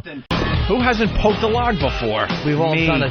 what we're talking I about have now. never touched my own shit. Look, man. What are you, gay? Or anyone else's, for that matter. Dude, it was yesterday. It took a good half hour to get this one 3-inch nugget out. And I thought... Huh? What are your lack of water dumps? Too much Vicodin? Vicodin. And I was a little worried. I'm like, why did it take so long for this to come out? It felt like I was like, as they say, giving birth. So I went for the poke to see if everything was all right, and it was like hard as a rock. I mean, hard as a rock. Touched it with your fucking finger? Touched it, and nothing went on my finger. That's how hard and clean it was. And I pointed out that what Opie did was he helped a rascal. You've never poked a log just to see what's going on. Opie, you ripped me off. Did you poke a log? You've poked logs, right? I'm poking the log. on that goddamn video. I'm the log poking kid. I didn't see you actually poking the log on that video. He's a real Fort Smeller. I did not look. You didn't see help a rascal? He's flushing his toilet in his trailer. That's not me. I mean, someone midge me. No, you just said it was you. Me. No. is trying to flush crap down the toilet, but it's one of those trailer toilets, so it's not in water. It's like in the airplane where the bottom just kind of opens up. Yeah. And some liquid pours down. Yeah. And it wouldn't go because it was straddling the hole like a suspension bridge. And he took his finger and poked it. No. Yes, you did. I helped. Until it went down, and that was disgusting. It wasn't. I helped that little rascal along. You act like you've never helped a rascal. What rude. Why are Help a Rascal again? All right, well, whatever. Have you ever seen Help a Rascal, Jay? I'll get you a copy of it. Yeah, let Jimmy play it for you. All right, Jay's wandering around the studio, and we got a question finally for Jeffrey Ross, who's playing Caroline's this weekend. Yes. Tonight through Sunday. Jeff from New Orleans, what's up? Hey, I want to see if Jeffrey Ross got in trouble with the Negroes when he made a comment about Shaquille O'Neal at his roast about walking to the event because his knuckles were scraped. I got respect from the Negroes that day, man. Oh, you did? You got props? I was the only white guy on that show. I roasted Shaq on pay-per-view. They probably beat the living pits out of you after that, huh? I said, Shaq, your knuckles look scraped. Did you walk here? And you got away with that? Well, we've seen, you're amazing. I said, come on, I'm not trying to say Shaq looks like a gorilla, but I did see him try to peel the microphone. Best fucking comment, dude. That was the best joke. I was on the ground. It's amazing what he gets away with on those things. Yes, Jeffrey Ross at Caroline's all weekend long here in New York City. Rob on Long Island, what's up? Hey, what's up, guys? Hey, Rob. Hey, Rob. An old bit from the olden days at NEW when Jay Mohr, the funny bastard, did Harry Carey and Anthony did Bob Murphy. I laughed at that for days. Oh, yeah. Punch it out, boys. You can probably find that on oavirus.com. Right. Remember? Good old Huskies, not a because we can't really play the old stuff on the new show. Hey, guys. I'm a fan. I got to interrupt. Yeah, thank you, Jimmy, because he's dressed and ready to go.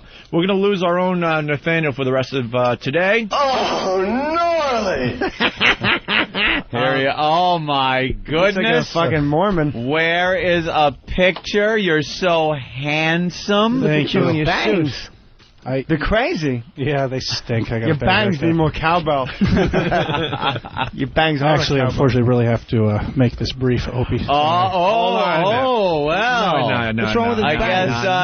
You're a guy in a red shirt on Star Trek. I don't think he knows what side of that bread the butter is on. And let me explain something. I'm going to call you out. What time did you tell me when we got here that you had to leave today? 10 o'clock. No, you didn't. You said 10:30. No, I have the auditions at 10:30. And where is it? West 15th and West End. No one's on time these days. What's that? Certainly not peons. What's it for? It's for an Avis rental car commercial. Avis rental car, and you will go, I need a car? Something on those What's lines. your line? Wait, he's going to do the whole thing for us. How many lines you got? Later Just one. Oh, just one? I tried. Set up the scene. Tell us what your line is. And you look lovely in your suit. Are you holding sides in your hand? Yeah. You 1 line 0? Yeah. You can't remember it? Audition? We'll run the side? No. Yeah, let right. Jeff be the other person. Come on. Yeah, Jeff Ross is going to be Caroline's. Yeah, help you out. You poor thing. Let Jeff help worst. Come on now. Okay, welcome. Come on in. Come on in. I've never seen Come on, like John this in my Olerud. life. Thanks I'm for coming enjoying in. this. Yeah. C-3PO Olerud. This fucking C-3PO in a suit, this fucking guy. If I make Jimmy laugh, I'm done. Oh, that made me happy. He gave you a good trashing. Thank you very much for coming in. So I'll give you a little setup. Open on here's what it says. You open. stink. Read what it says, the first sentence. All right. Misprint. Open on a 3 businessmen in business suits driving in a car. Open on the 3 businessmen. You're one of the businessmen, apparently the one whose head's in the lap of the other 2. It has an in there for no reason. Open on a 3 businessmen in business suits driving in a car. That's you're playing one of them. Yes. Listening to some hardcore rap music. Yeah, okay. I see. This is getting funny already. It's goofy. They're sunken down in their seats, very ghetto-like. Yeah. After about 10 seconds, a passenger's cell phone rings. Is that you? Yes. Oh. He sees that it's his boss calling and fumbles nervously with the phone. The 3 of them quickly turn the music down, sit up straight, and act professional. Uh-huh. You be the passenger. All right. Ring. Hello, Mr. Thomas. We're about 20 minutes away. See you then. He closes his phone and they turn rap back on and slouch back down in their seats. Announcer says, over 100 channels of rap, rock, sports, and more with XM satellite radio at Avis. Oh, what a tie-in. It's an XM spot for Avis. Yeah. I don't think you have to go down there. The goofy white guys.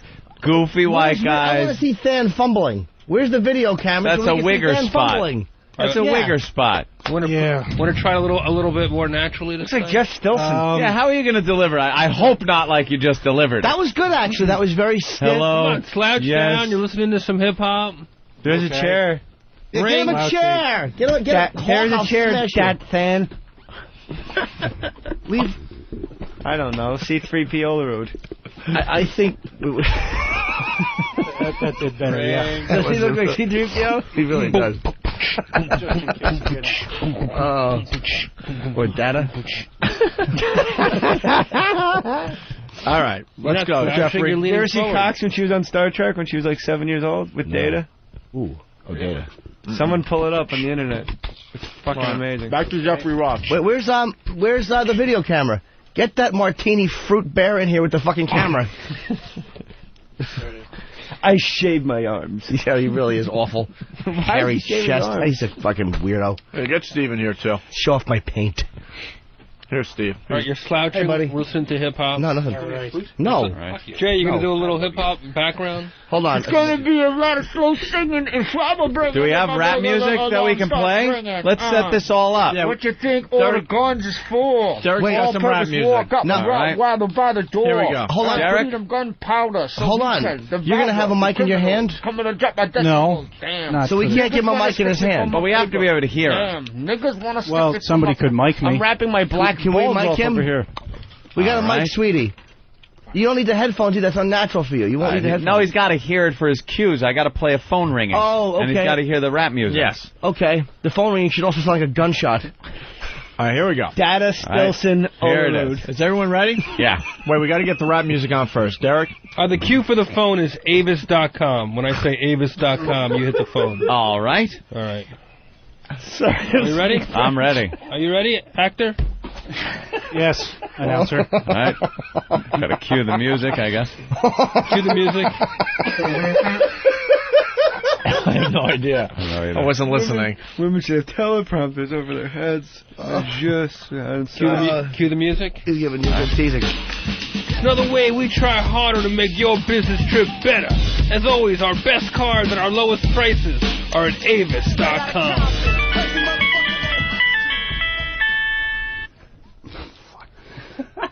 Yes, Mr. Thomas? No, it says, yes, hello, Mr. Thomas. Oh, God. And I don't think you say, oh, fuck, when you open the phone. And you're not dancing. You got to move a little bit. Like what happened? Be an actor. Was there a problem? Come on, Data. Was there a problem with the... All right, let's rewind. Let's get the rap music again from the top, as they say. Yes, all right. He's used to working without his batting helmet. Here we go. Cue the music. Oh, no, it's Master Luke. Take 2. Just another way we try harder to make your business trip better. As always, our best cars and our lowest prices are at Avis.com.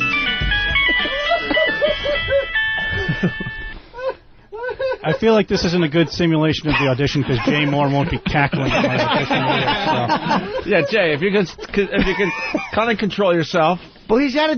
We're really trying to help him out for his audition. He's got to move a little bit because you're supposed to be slumped down and enjoying the rap. I know it's embarrassing here.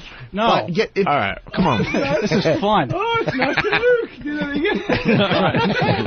right, listen. Let's. He's got to go soon. He's looking at the clock. He's very nervous. Hold on. The guy's very nervous. He's got to get there by 10:30. They might give the part to another retard. All right, here we go. From the top. Let's get this straight. From the top. Take three. Come on, Jim. I'm getting good sport points on this one. Come on, droopy dog.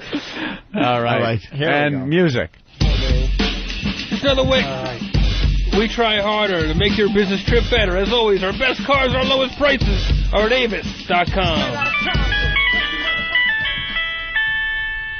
Wouldn't you react to the sound of the phone ringing, or would you just sit there like a cigar store Indian? Holy Jesus.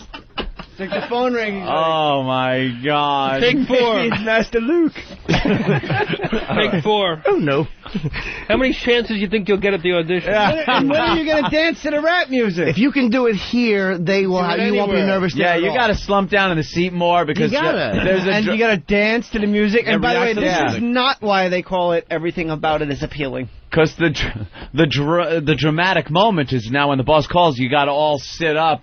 Stiff. And now you're stiff again. You're stiff white people. Instead of looking at this as a negative, take some professional actors' advice. Yeah, you got to dance around to the music. As a rehearsal. That's right. You got to slump in the seat like you're fucking ready to gank somebody. There's a professional actor here. All these guys. No, take that. There's a couple of no-pay interns, though. I see that. No, you got Jeff. You got to dance a little bit. You got to have no shame. Yeah, no shame. You're making an ass out of yourself in front of 2 countries. It's not important. The important thing is the audition. All right, no shame. Here we go. No shame. All right. John Olerud. Exactly. Concentrate. Herman Munster hair. Could I have quiet, please? Quiet. Leave John Woo hairdo alone. Go ahead. Come on, Fred Gwynn. All right.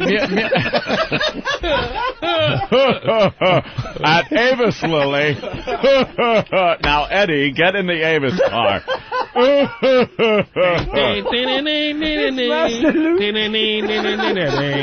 right. And all right, everyone, quiet on the set. Quiet on the set. Music from the top. Take 4. Lily. Take 4 or 5. We're at 5 now. Where's Grandpa? Easy in the basement. Fucking late, but I'll be humiliated beforehand. Yeah, you'll be win-win terrific. for me. You'll be terrific. There's a lot of blacks auditioning. You're not going to be the only late one. Come on. All right, here we go. Music. Just another way we try harder to make your business trip better. As always, our best cars at our lowest prices are at Avis.com. Yes, hello, Mr. Thomas. We're about 20 minutes away. I'll see you there. If you fuck with me, the police are gonna have to come and get me off your ass. That's how I'm going. I'd like to see him again. Maybe tomorrow. I'd like to see him again. But I'm going to bring in some balls and mitts for you to sign. What was it like playing with Ricky Henderson in '92? What's the boss's Ricky name? played last year when a guy had a helmet on his head. Mr. Thomas. Yes, Mr. Thomas. I'll be down at the parlor in a moment or 2. Dragula's not starting today. Lily, get Grandpa. Eddie, get down from that tree. Penicillin. He's got to go. He's got to go. Herman, good luck with your audition.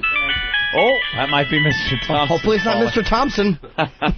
Thomas. I would say you got to dance more in the beginning. Agreed. It'd be like a white guy getting into the hip-hoppy stuff. You probably didn't want to do it here. Dan doesn't get a part in that commercial. It's perfect for him. He was the greatest piece of ass I've ever had, and I've had him all over the world.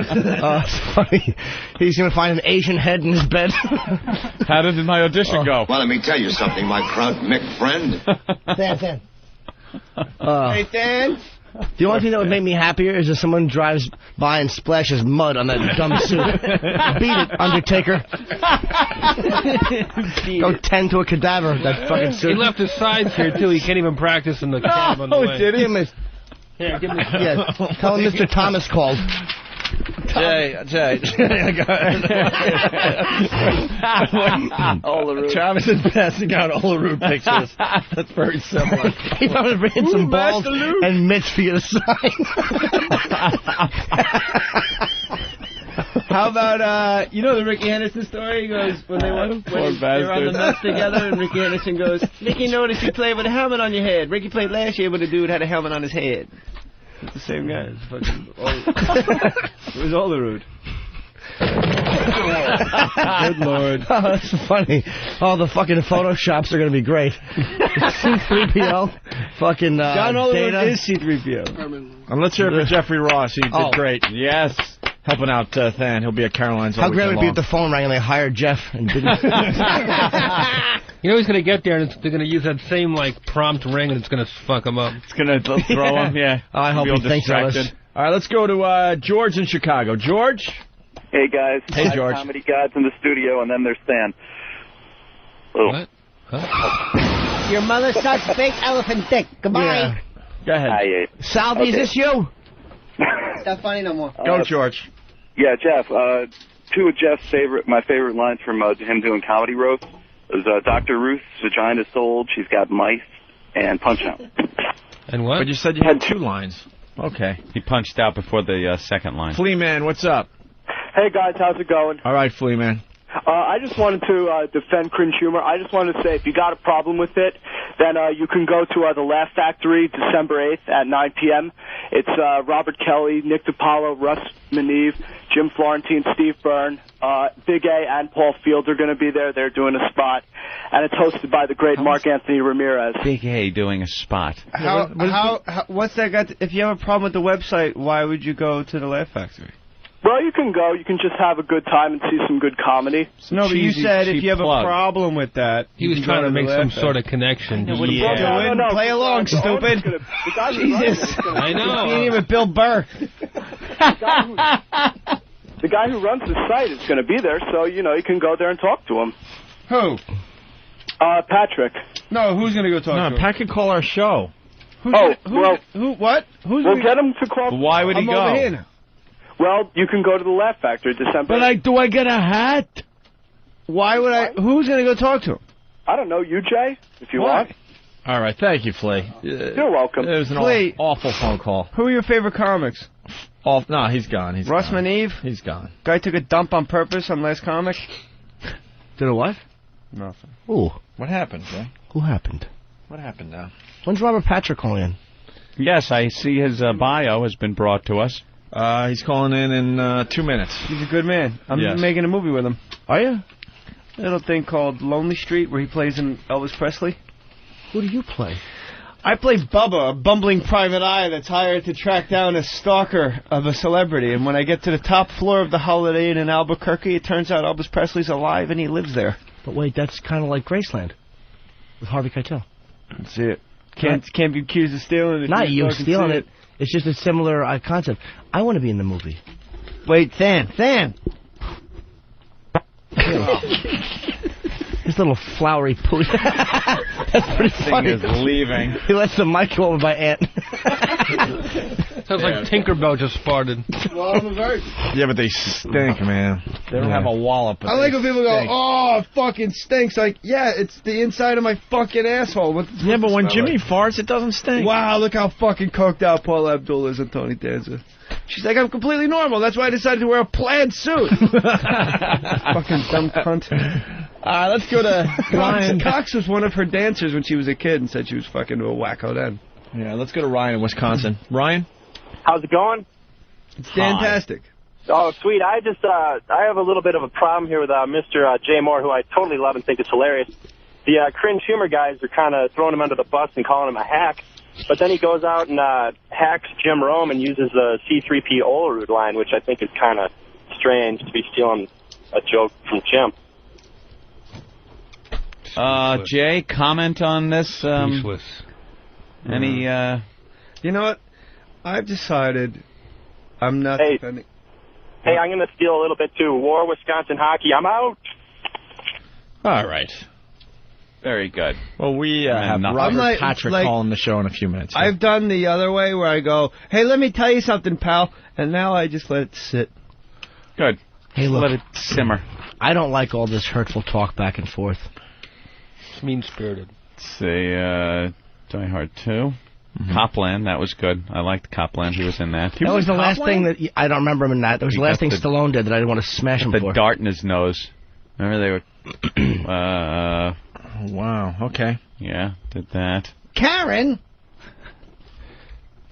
They wouldn't have found it. That's all we had, Karen. The helicopter's been following me all day, I'm telling you. And his brother in a wheelchair goes, get the fuck out of here. All I know is this. He took over for Mulder on the X-Files when the X-Files That's the fucking got kiss of really death. bad. This show ran for 12 years. Your turn. I know, he was in The step Sopranos, in. too. That's like if I did fucking, if they go like, hey, do NYPD Blue now. After Rick Schroeder. Your turn, Jay. Mark Paul Gosselaar, Rick Schroeder, then you. Step up. Dude, he was the fucking... The Millennium Terminator. He was in From Dusk Till Dawn 2. Who? Robert Patrick's Robert great. He was in Terminator 2. He was Wow, the fucking Paula one- Abdul is fucking gone. She's pretty, though. She's a fucking Lebanese twat. Is she Lebanese? What is she? She ain't white. Probably has a nice meaty one. Hairy back. Nice meaty vag. Steve. You like the meaty. I want it to look like a giant pile of deli meat. Like they got a bat following down the stairs. I fucking love that more than I love anything. It should look like someone took a normal vagina and is crunching it between two ape fists. What is it about? I think you're gonna come out of the closet when you're 40. What's that gay about that? I didn't say anything. Whoa. More pussy the merrier. I want more pussy. I don't want less pussy. Yeah, if you like thin Asian eye vaginas, you could be gay because that's less pussy. You just No. flick like your those tongue at out all. like a Tic Tac. Oh, blah, blah, Asian pussy. No, there's got to be a compromise there. I Yes. agree with you with the Asian prostitutes. They give you. It should look like a fucking like you ever see like Under the Ocean when the earth buckles, how the fucking ground just comes up and bubbles. That's what a vagina you don't should want look anything like. coming out. I don't care if it comes out or if it No, stays see, in. that's what you don't want it coming out. Why? I don't want pussy hiding. I want pussy being free. You don't want it to look like a little scalpel wound. Yes, you do. But you want it to have Blossom. some bulk to it. Blossom. But you don't want anything coming out. If it comes out, I don't mind. It reminds me of Nathan Lane. Just the arms are all out. Hello. You kiss it. You do producer lines and kiss it. Like Billy Crystal when he starts the Oscars. Yeah, exactly. Or when he blows me off for a picture. No cameras. Or when he's Sorry, not a millionaire. nice person ever. What's that? Or when he's not a nice person ever. Oh, he's a nice person. Oh, he's terrific. Because you're Jewish. Maybe. He's Jews terrific. like Jews.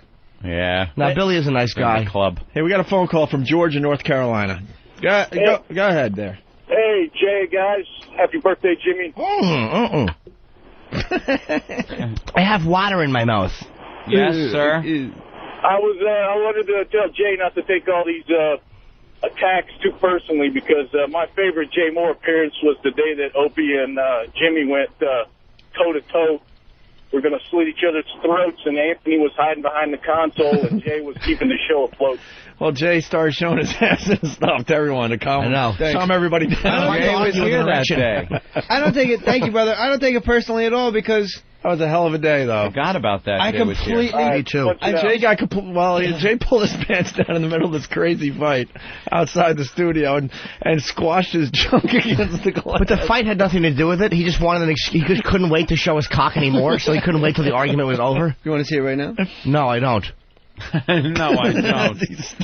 What if What if I was Hillary Duff's head and it was my dick? What if? A lot of what ifs there. A lot of important what ifs. Sweet. That's what color were her eyes? Who knew? All right, let's talk about poker for a second.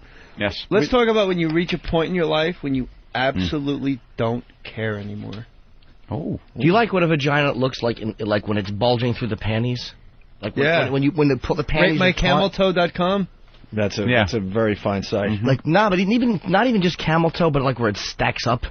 What? Like sphinx pussy. Like a fucking big sphinx in her undershorts. Like ribbon candy? No, but it's ribbon candy. I hate when I laugh at my own shit, but I can't help it. I'm good. You want to see one. You don't get ribbon candy jokes every day. So that's a is the reason they call it a muff. No, I don't it's like hair. muffin-like. Yes. No. Okay. It's like, muffin-like. It should look like a gunny sack full of boiled potatoes. Exactly. Just a pile of loveliness that you can kiss and smell and do impressions to. Who likes poker in this room? I do. Old hand just went up. You don't play poker? I do. But I want it to be part of the team. Jeffrey, you play the poker? Of course. Love it. I gotta piss. Look at this. What do you mean you have to piss? I gotta piss.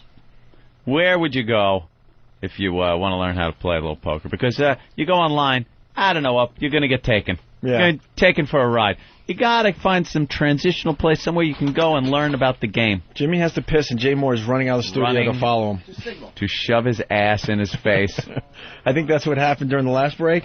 Yeah. Oh, yeah, we talked about that on the air. No, I think that was off the air. All right, now. Oh, it was? Yeah, if you go in the stall next to Jimmy and take a leak, he will piss under the stall and try to hit your foot, by the way.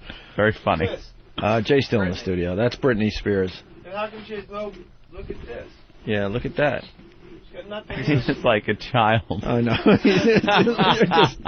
Jay, you're an adult child, man. He'll like a child. He'll go, all right, Anthony, what's this? He's always been like that. Yeah. Fred Durst was here in her vagina. We're going to try to talk about poker for just 1 minute. Yeah. Well, where do you go? I don't know. I'm thinking bowdog.net. Bowdog.net. What do you want to know, huh? You want to know how to bet, when to bet? I want to know when to bluff. When you should bluff. Jeff Ross's shows are at Caroline's. In the middle of a spot. Thanks, Jesus Christ. Thank Jay, you really should come by and practice your jokes. I want to set up a Lysol sprinkler that just goes... Jay farted and walked out. Yeah, thank you. That's a true friend. But he felt like if he plugged my Caroline's date, he wouldn't... It would make it everything okay. would be okay, right? I got to sit here and endure his fart. Jeffrey Ross, an amazing comic at Caroline's tonight and through Sunday. Yes. It's bowdog.net, BODOG.net, Anthony. Yeah, you got to learn. You got to learn how or to you're going to get taken. I think. Yeah, you know, some people think, I got a crappy hand, I'm just going to give a try at a bluff. It all depends on what the other people are doing, what position you are. Do you even know about position? Oh, and I'm not talking, the usual dirty stuff we'd get into here. Is it worth bluffing? How are the other people betting to determine what you should do? You could learn all this at bowdog.net. Right. Then you're going to learn. You're going to be able to go to and play some poker, sit down with your friends, maybe play a live game, and they'll be like, hey, this guy was sap a couple of weeks back. What happened? And you could tell them, it was Bowdog. That's where I learned how to play, and now I'm taking your money, sucker. Will they teach me how to handle splits and double downs and stuff? I don't know how to do any of that. That's blackjack, you blithering fool. That's why you need bowdog.net. But of course. In poker, I yell, hit me. And people do, with their fist right in your little face. And sexy yell, the same thing. I don't know how to do that. All right, it's BODOG.net. Right. Bowdog.net. Exactly. I was actually, honestly, not goofing off. I just forgot what you were talking about because I came back in and was trying to be helpful. You weren't. I'm sorry. At all. So is that dogbo.net? Bowdog.net. Bowdog, BODOG.net. Hey, it's Robert Patrick, everyone. Robert. Hey. Okay. There he is. How you doing? Pretty good, Very Robert. well. How are you? Are you calling from L.A.? I am calling from the Hollywood Hills here. Wow. You in L.A.? I wish. We're in New York City. I go back and forth. Huh? How cold is it? It's about 40 today. It's all right. It's about 40? That's not bad. We can handle that, Yeah. Not too bad. A little early over there. Does a movie star like you get up this early usually, or what? Man, I tell you, I was working last night on a new comedy that Steve Zahn's starring in that Adam Sandler's producing called Strange Wilderness. Yeah? And I had to work till about 12:30, 1 o'clock in the morning. I got about 2 hours sleep, and I've been up doing this radio conversation. Jesus Christ. You're going to be in a comedy? Yeah, can you believe that? Now that's a little different for you. Yeah, it is. It's a real stretch, and they hired me basically to come in and be a hard ass and keep a straight face, and I tell a story. I don't want to get into it. It's quite a detailed story, a monologue that hopefully is going to bring down the house. Says here, Robert, that you were in the faculty? Yes, sir, I was. I remember that one, yeah. I played the high school football coach. Mm-hmm. You got that scary voice, Robert. He always plays a badass, man. Yeah, of course. Always. And, of course, the ultimate badass, Terminator 2. Are you sick of talking about the Terminator? Never sick of talking about the Terminator. Liquid Metal Man gave me my career. Yep. Yeah. He didn't play a badass in Lonely Street with Jay Mohr. Jay Mohr is sitting here with us, by the way. Jay Mohr is sitting there with you? No. Is that what you just said? No, we were just kidding. What do you think of Jay Mohr? I like Jay Mohr. He's a funny guy. You remember him when he was on Saturday Night Live, don't you? Yeah. Yeah. Yeah, he's hilarious. Yeah, you did Lonely Street's a project actually that Jay and I are... Yeah, what did he do for SNL there, Robert? I'm trying to remember. What was that? What did Jay Mohr do on SNL? I'm trying to remember now. Wave goodbye. No, there was that one thing he did, Robert. Yeah, it was a character. What the hell was Jesus, it? if I can only He did remember. a great Christopher Walken. Oh, he did an amazing Christopher Walken. There you go. I saw him do Rickles. How about Rickles? You know, cowbells are funny. There you go, the cowbell bit. Suits are funny. Ape suits as well. Yeah, ape suits as well. You heard that story too, didn't you? What's the ape suit story? You know that story? No, funny. what's that story about? Well, Actually, Robert, we do have Jay Mohr in the studio. Is that you? Yeah, we were waiting for you to say something bad about me. Yeah, we're trying to hire somebody else to play Elvis. Are you kidding me? What's going on, Jay? How you doing, baby? No, that's not Jay. We're completely fucking. I'm like totally lost. I can't see you guys. Our kids go to the same school, the country school. What? Yeah, Jay. I saw you last time out on the country school, baby. How's your kid? He's good. Gary Oldman's kids go to the school too. Really? I Very wait outside exclusive. like a fucking schoolgirl. Hey, Jay, but really lay the bomb. Whose kid? Well, whose kid goes there? What do you mean? Do you know Gary Oldman? Yeah, well, besides Gary Oldman, there's another Pacino? star whose kids go there. Pacino? Do you know? Pacino. Pacino, baby, yeah. The twins. Pacino. Did you ever see him out there? Yeah, I have, and he's actually a really great dad. He's a good guy. But I'm telling you, fucking, when I bump into Gary Oldman, I can't talk. I'm like, hi. Really? I would just do Oswald lines to him. That's all I would do. That's all I would do is Oswald. Let's hear some. Hey, Jay, I'm a patsy. It's so great to hear your voice, man. Now I'm really recognizing it. Yeah, now Jay's here. He's a good friend of the show there, Robert. RP's a good man. RP's a good man. And Robert, we did a little project called Lonely Street where I want to play the old Elvis Presley in his late 60s. Yeah, that's the latest movie that's coming out. Well, no, we're trying to make it. We need $1 million, but the Jews that control Hollywood won't cough up the cash. Whoa. Yeah, that'll really get him going. Don't say that, Robert Patrick. It wasn't Robert Patrick talking. Oh, sure, it was Jim Norton, sure. Robert, I have a question. I'm an actor as well, and I've been doing a little acting. And what's some advice you could give me as an actor? Coffee, please. Well, my advice that I usually give people that ask me for advice is don't ask me for advice. But I need help. What's the worst mistake you see actors making?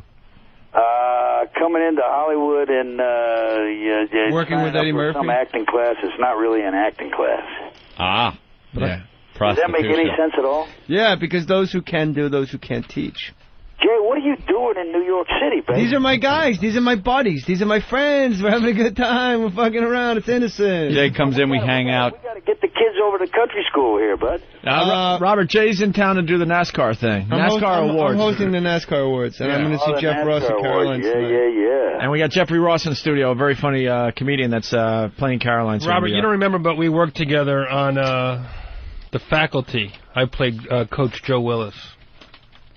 Were you in The Faculty also? No, he played Coach Joe Willis. Do you remember Jeff Ross? You actually worked with him. Number 37. On The Cool Surface, he played Jarvis Scott. Look at number 37 on the credits here for Robert Patrick. Hacks. You know who's in that movie with? Huh. Terry Hatcher. Yeah. I heard she's a big coke whore that'll fuck anything these days. I like her. Jesus. Yeah, let's get into some Hollywood rumors. Come on. Wow. Let's go. Terry Hatcher's a fucking cokey mess. I heard she uses David Spade as a dildo. Oh, my God. Robert Patrick. Turn it up in front of the school, will you? On the radio. Yeah, satellite radio. We can get away with a lot more. Hey, Robert, No rules. the blacks don't tip. Jesus Christ. They don't. Comment, Robert? Yeah. Robert's not going to comment on the likes of Where are you right now, Robert? He's in the Hollywood Hills. I'm sitting there in the Hollywood Hills, Jay Mohr. That's where I live. Hey, let me ask you a question. When you were doing Terminator 2, Yes. well, a friend of mine wanted me to ask you this. Like, did you find that, like, doing all that running, was that, like, when you originally took the role, did you kind of know that it was going to be, like, you know what I'm saying? Oh, yeah. Like what? You can't fuck with RP. No. But, I mean, did you know it was going to be all that physical stuff? Did I know? Oh, yeah, absolutely. In all seriousness, and I'm a very sincere guy. The whole parameters of that was laid out. You're going to have to be in great shape. You're going to be going up against Arnold. You're going to be doing a lot of running. We're going to be doing all this, prosthetic pieces, and you're going to have to be in great shape. And they really put me through a training program. How did you audition for that? Because there was like very little dialogue. Very little dialogue at all. I think I had like 15 lines. You go in and they didn't let me read the script, but they said. You've got to create this intense presence, and it was total ad-lib. I can't even think of what I want to say here, but I was making everything up as I was going, improv, and went from that and just sort of created what you see, and my instincts happened to be right, and I got the role. Yeah, you didn't even have to talk. Just a turn of the head, a look and stuff. It was really great, menacing. Dude. It was a complete lack of mercy in that look. It really was fantastic. You were in Rosewood? It was pretty cold. Wasn't Rosewood a black film? Rosewood is a black film, yes, sir. And you played Fanny's lover? I was Fanny's lover. What do you guys got, my IMDb report there? Yes, of course. I loved Rosewood. No, we did a lot of research. That was a good movie, Rosewood. Hey, Rosewood is a true story. It was a John Singleton movie, and I had a lot of fun doing that because it involved the Masons and all this secret society. And John I know why you like that movie. You got to have sex with a negress. Actually, it was a white girl. All right. Yeah. It was a white girl, and she blamed a black man. That's what you almost said something bad. Yeah, kid. No. You totally did, son. And then Copland, I just saw that the other day where you get your dart in the nose. That's yeah, Ray Liotta. You play quite the prick in that one. That really is a great movie. What are you promoting now, RP? Well, buddy, I'm talking about Walk the Line. Walk the Line, come on. Wait, you Walk the Line? There's a movie that I might have a little bit of buzz behind it. Jesus. Yeah, Walk the Line. I'm playing. I'm Joaquin Phoenix's. Well, I'm Joaquin Phoenix's dad. I'm Johnny Cash's dad, being played by Joaquin Phoenix, and I'm this pretty hard dude, Ray Cash. His dad was a pretty tough guy. Yeah. And by tough guy, you mean like kind of an asshole dad? Well, he was a hard man. That's about the best way to describe it. He's not warm and fuzzy like we are over at the country school. That's right. At the country school. Hey, country school. I love his voice. When you see Al Pacino, did you ever get a picture with him? Well, you know, Jay, he's been up to my house here with the kids. Up to the house. Up to the house, It's really cool. I worked with Pacino on that. Hanging out, you're going like, Jesus, I got Al Pacino up there. This isn't you, Jimmy. This is Robert Pattinson. I worked with Pacino on that piece of shit Simone, and he was like the sweetest guy in the world. So sweet. Hey, Robert. He told me, hey, RP. Yes. Pacino told me he was fascinated by comics, and he wanted to ask me comedy questions, and he said him and his brothers, when he was like 11 or 12, they did vaudeville. And they used to do these sketches. I'm gonna. Last night I was working. I'm doing this comedy, Strange Wilderness, with Steve Zahn. That is the funniest fucking script I ever read with Fred Wolf. And I'm playing Gus Hayden, the guy that has his scrotum cut by the Aloha Pygmies and they run away. His testicles unravel down to the ground. He scoops them back up out of the dirt. And he shoves them back into his sack and he sews it shut himself. I wanted Steve Zahn's part so bad. You wanted to do that. Well, guess what? We were talking about you last night. I'm not kidding you. And Fred goes, he was having a conversation with Chris Walken, and Chris Walken said, I want Jay Mohr on the show. Because he does me. Yeah, when he was on SNL. He said, well, we can't get Jay Mohr's not on the show right now. He left the show. And Fred said, Chris went, yeah, but Jay Mohr, get him. I want him. No, he said, he can do me. I want that boy that does me. Yeah, I want that boy. He doesn't work here anymore, Chris. Yeah, well, you should get that boy. Fred said that he asked for you like 3 or 4 times. He kept saying, Jay's not doing the show anymore. And Chris finally went, there's planes. You can fly.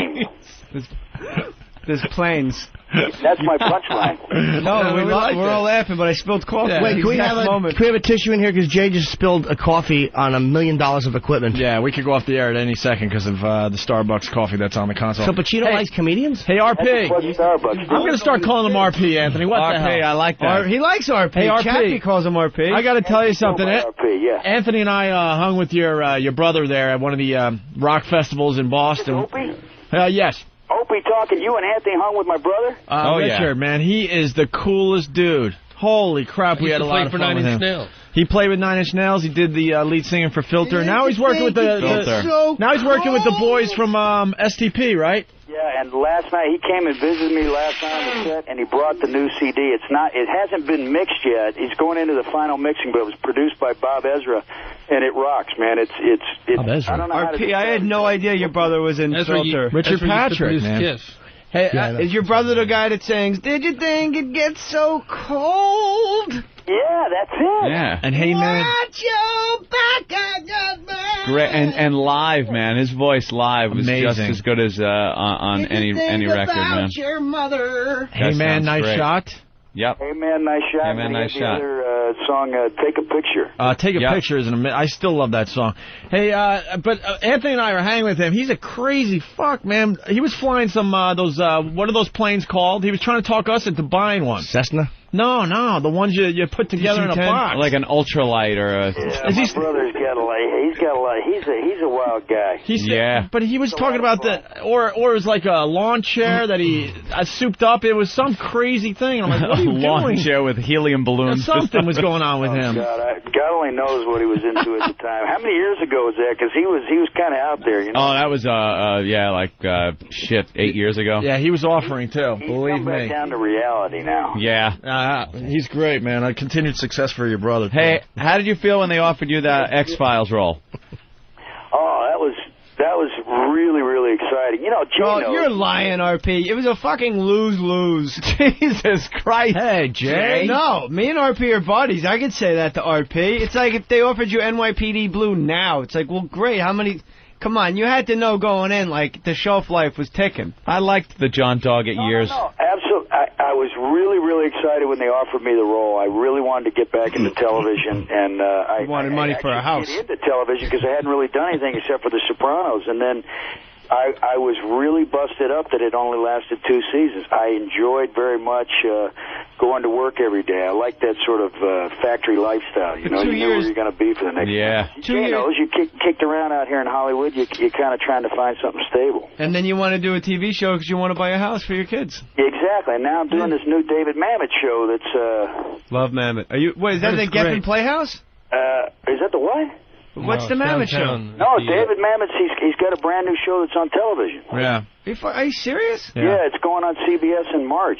I'm doing it right now. He's a working son of a bitch, man. When you see me out there on the schoolyard, I got the buzz cut going right now. RP, I will say this. At the pancake breakfast, you were sitting at the table of the hottest fucking moms. It was RP and like 9 fucking like porno hot moms. Pancake breakfast? Never miss a pancake breakfast, baby. No, it was good. Is that what goes on at the country school? Yeah, when you sit next to fucking Gary Oldman's cleaning plates, like literally leans over and goes, well, I haven't met all of you. That's what he said, and my fucking nanny goes, yes, I know him. Yeah. RP, this is what you must know. These are... Cool. That's how we raise the money, with the pancakes, baby. Fuck, please, fucking $12 grand from preschool. That cocksucker asked me for money. Fuck Paul Singer.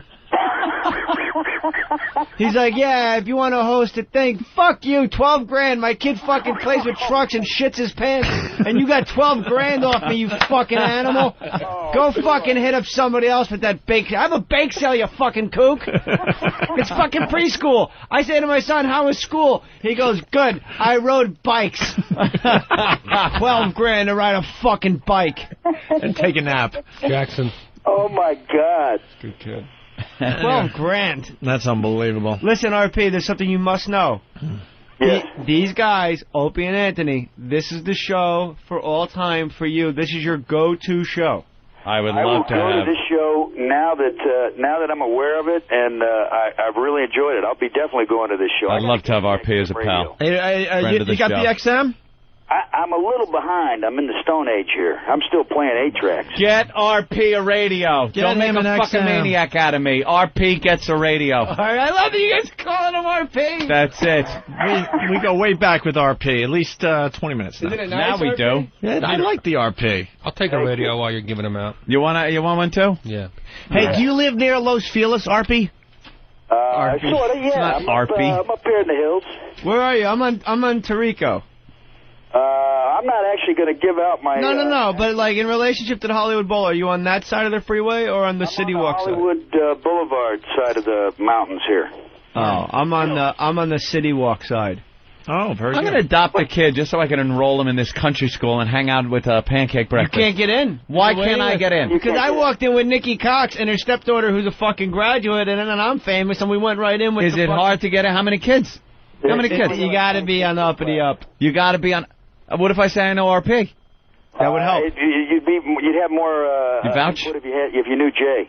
You vouch for me, both of you guys? I adopt a little Korean kid or something? No, if you adopt a base stealing Dominican, I'd vouch for you. Not some fucking slope. I'm not going to fucking endorse some stupid slope. Some fucking slope with two trying to help the world over here, and you're fucking. No, I'm just tired of the fucking kids with the slope. The slope fucking. Oh, West Coast. Okay. And they got the T-shirts that says "Got Moms." See, we're fucking dyke couple. We're on the East Coast. We're kids. sick of the Dominicans. Get a fucking Dominican. It's like having the Mets. We need an exchange program on the coast because you have all Asians out there. Oh, it's fucking and we have all repulsive. Dominicans over here. RP, I'm walking in Huntington Beach where I rent a lovely house, and I'm jogging along the beach, and it's just all fucking Chinese people walking around, and it's like, it's 75 degrees, they're wearing long-sleeve white shirts. And they got their umbrellas. Vests, and they're fucking like poker visors. It's like, well, thanks for fucking buying the real estate. I've been looking for 2 years, you fucking slope. Jeez, Jay. Oh, fuck you guinea cock.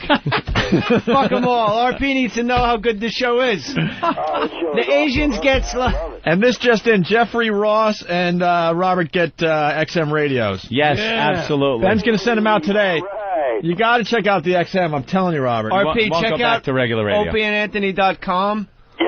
Or foundrymusic.com, and check out the Photoshops. Are funny. Don't say it. What? You were about to tell him your website. I was not. Yeah, Absolutely. don't confuse this You called issue. him RP.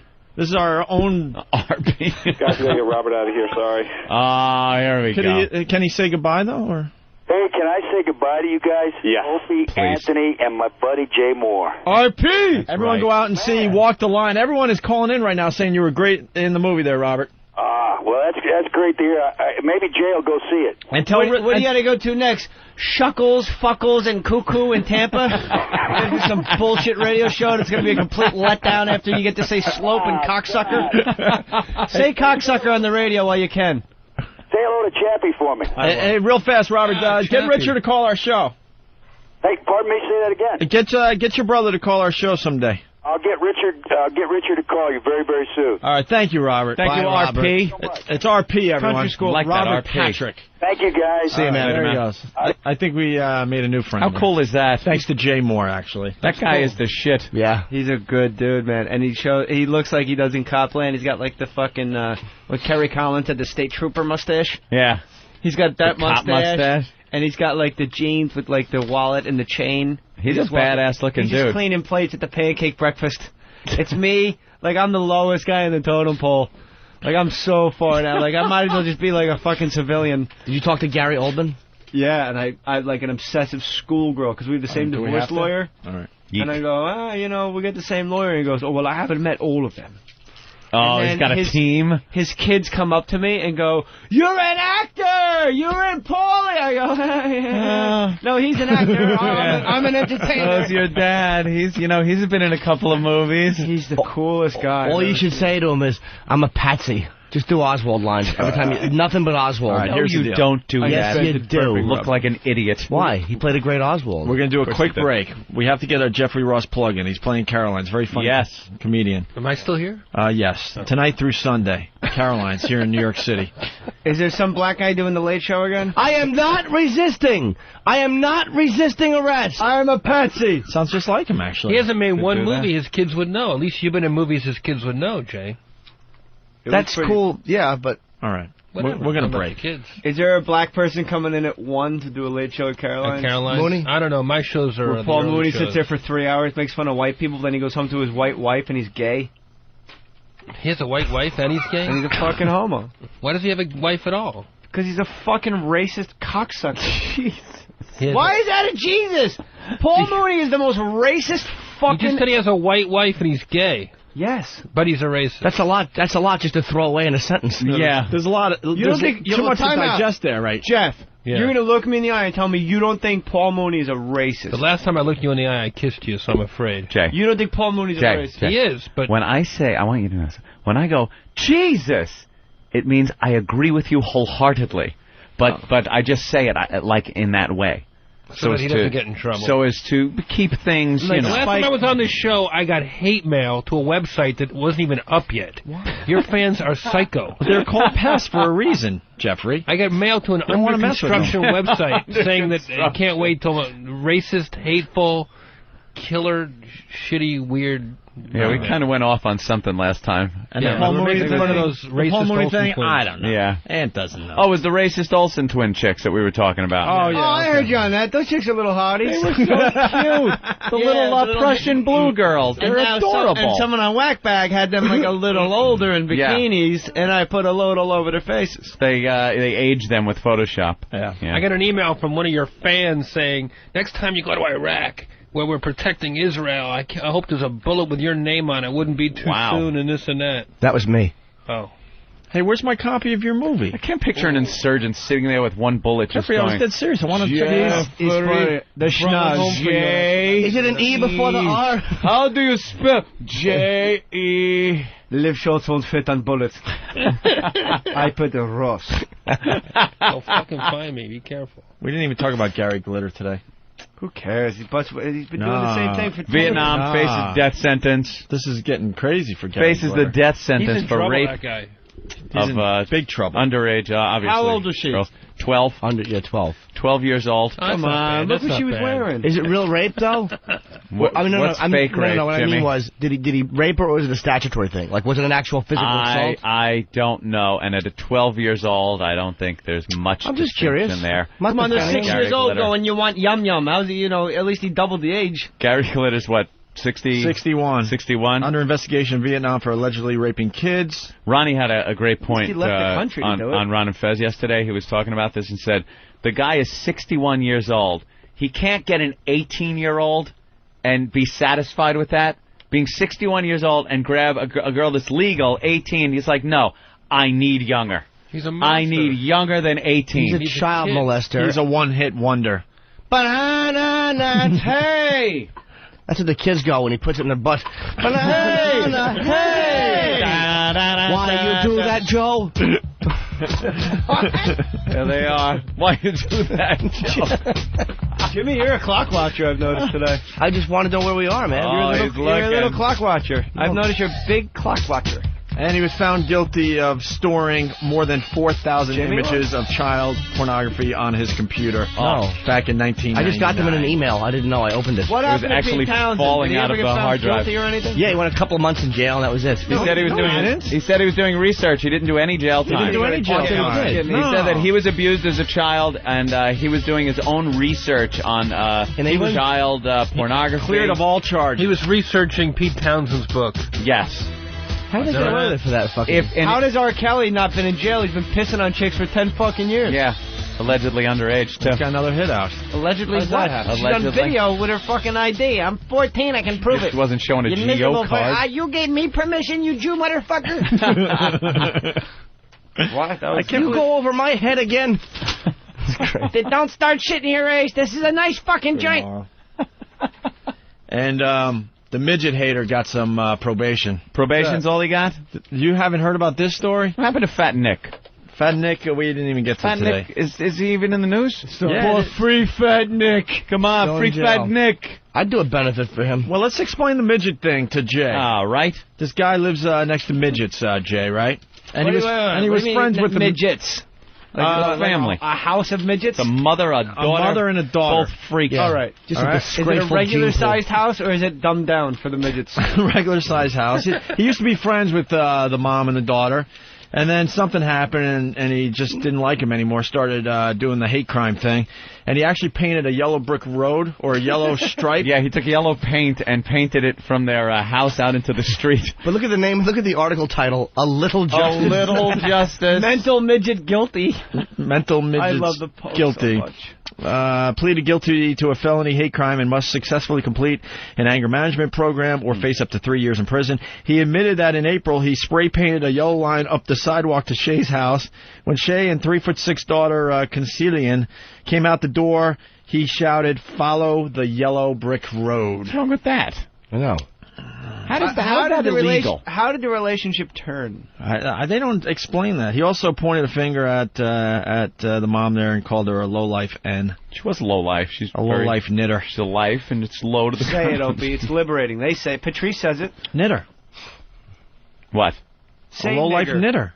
Oh, wow. Well, the knitter is part of the joke we did yesterday, so I was just kind of... Why is she black? I was en route. I was just trying to tie in. Is the midget black? I was en route. A little bit. A little bit black? A little bit. Because she's a midget. Just all enough. you whackbaggers dancing around with golfer this, they're niggers. Oh, my goodness, Jay. Well, golfer was something that old Jimmy Norton came up with on our first new show back, I believe. That's right. Was it? Yes, and it was amusing. You can find a history of that on MySpace/Anthony Cumia. You can't. That site's been taken down. No. Because Gary Glitter goes there. You're a Gary Glitter child fucker, Anthony. It's not. Anthony getting lots and lots of new friends from MySpace. I need new friends. Teabagger from Florida. Teabagger. Morning, boys. Good morning. That's not his real name, I don't think. Happy birthday there, Donut Tits. Thank you. Listen, I got to call you out as much as I love you. At least Jay would have shown that chick in D.C. his cock. True. Jay would have shown her and her kids his cock, along with Hugh Pinero and Eric Logan. Anyone with eyes, Jay will show his cock, too. How do I get in touch with this Eric Logan? I need a little XM show, maybe. A little sports radio. I think if you would have been nice to Jay, he probably, after he cornholed her, he would have let you lick the shit off of it. That doesn't sound like fun at all. Yeah. Well, you took it a little too far. Yeah, sir. You went a little bit too far. You're mean-spirited. Alex in Minnesota. Alex. Morning, gang. Good morning. The show is electric with Jay and little Jimmy in studio today. What about Jeffrey Ross? Well, he's not screwing it up. I'll give him that. Hey, Jay, I just finished a piece of literary genius called Gasping for Airtime this week. It's a good book. It's a bestseller. It is. I like it. It's a great book. Hey, you wrote my favorite SNL bit of all fucking time. Thanks. Charles Barkley versus Barney. Did you go to SI.com and check out my Michael Irvin column? Not yet. I'm in my car on the road, actually. Basically, call him out for the... All right. You know what my favorite was the Sportscaster, actually, where you would play the clips backwards. Rob Schneider wrote that for himself. And be amazed at what the guys were doing. Rob Schneider wrote that for himself, didn't want to do it, and gave it to me. Really? Wow. Gold. Hey, put a 10 on that circus. They're upside down. Scottie Pippen takes a shot, and the ball freezes in midair. Let's go to Chuck in Texas. Chuck. Hey, how's it going? Hey, Chuck. Hold on, right now, Fan is being humiliated. Oh, yeah, I know. As we speak. Mr. Tomlinson. Let's get him on the phone and see how his audition's going. Hey, Chuck, go ahead. Yeah, what's up with Jimmy Norton? He's a racist Jew. Me? What? He looks like he's been dropping knitter all for the last 2 days. He's racist, but not a Jew.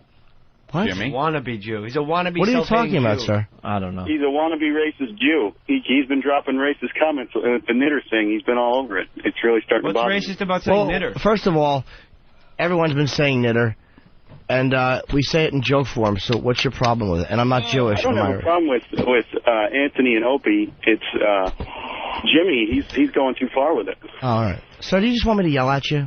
My throat hurts from doing Ramone. I'm too tired to yell. Ramone! He lost his voice doing Ramone today. You have a pair of jeans up on eBay. I just got an XM radio, man. Yeah, just for you. From the it's not supposed. It's for hemophilia. National Hemophilia Association. Cox has a pair up too. And they're signed. God bless. God bless. Hey guys, Jay Mohr. Some last minute advice to Than. He's sitting there waiting to audition. Than? Here, Than. Yes.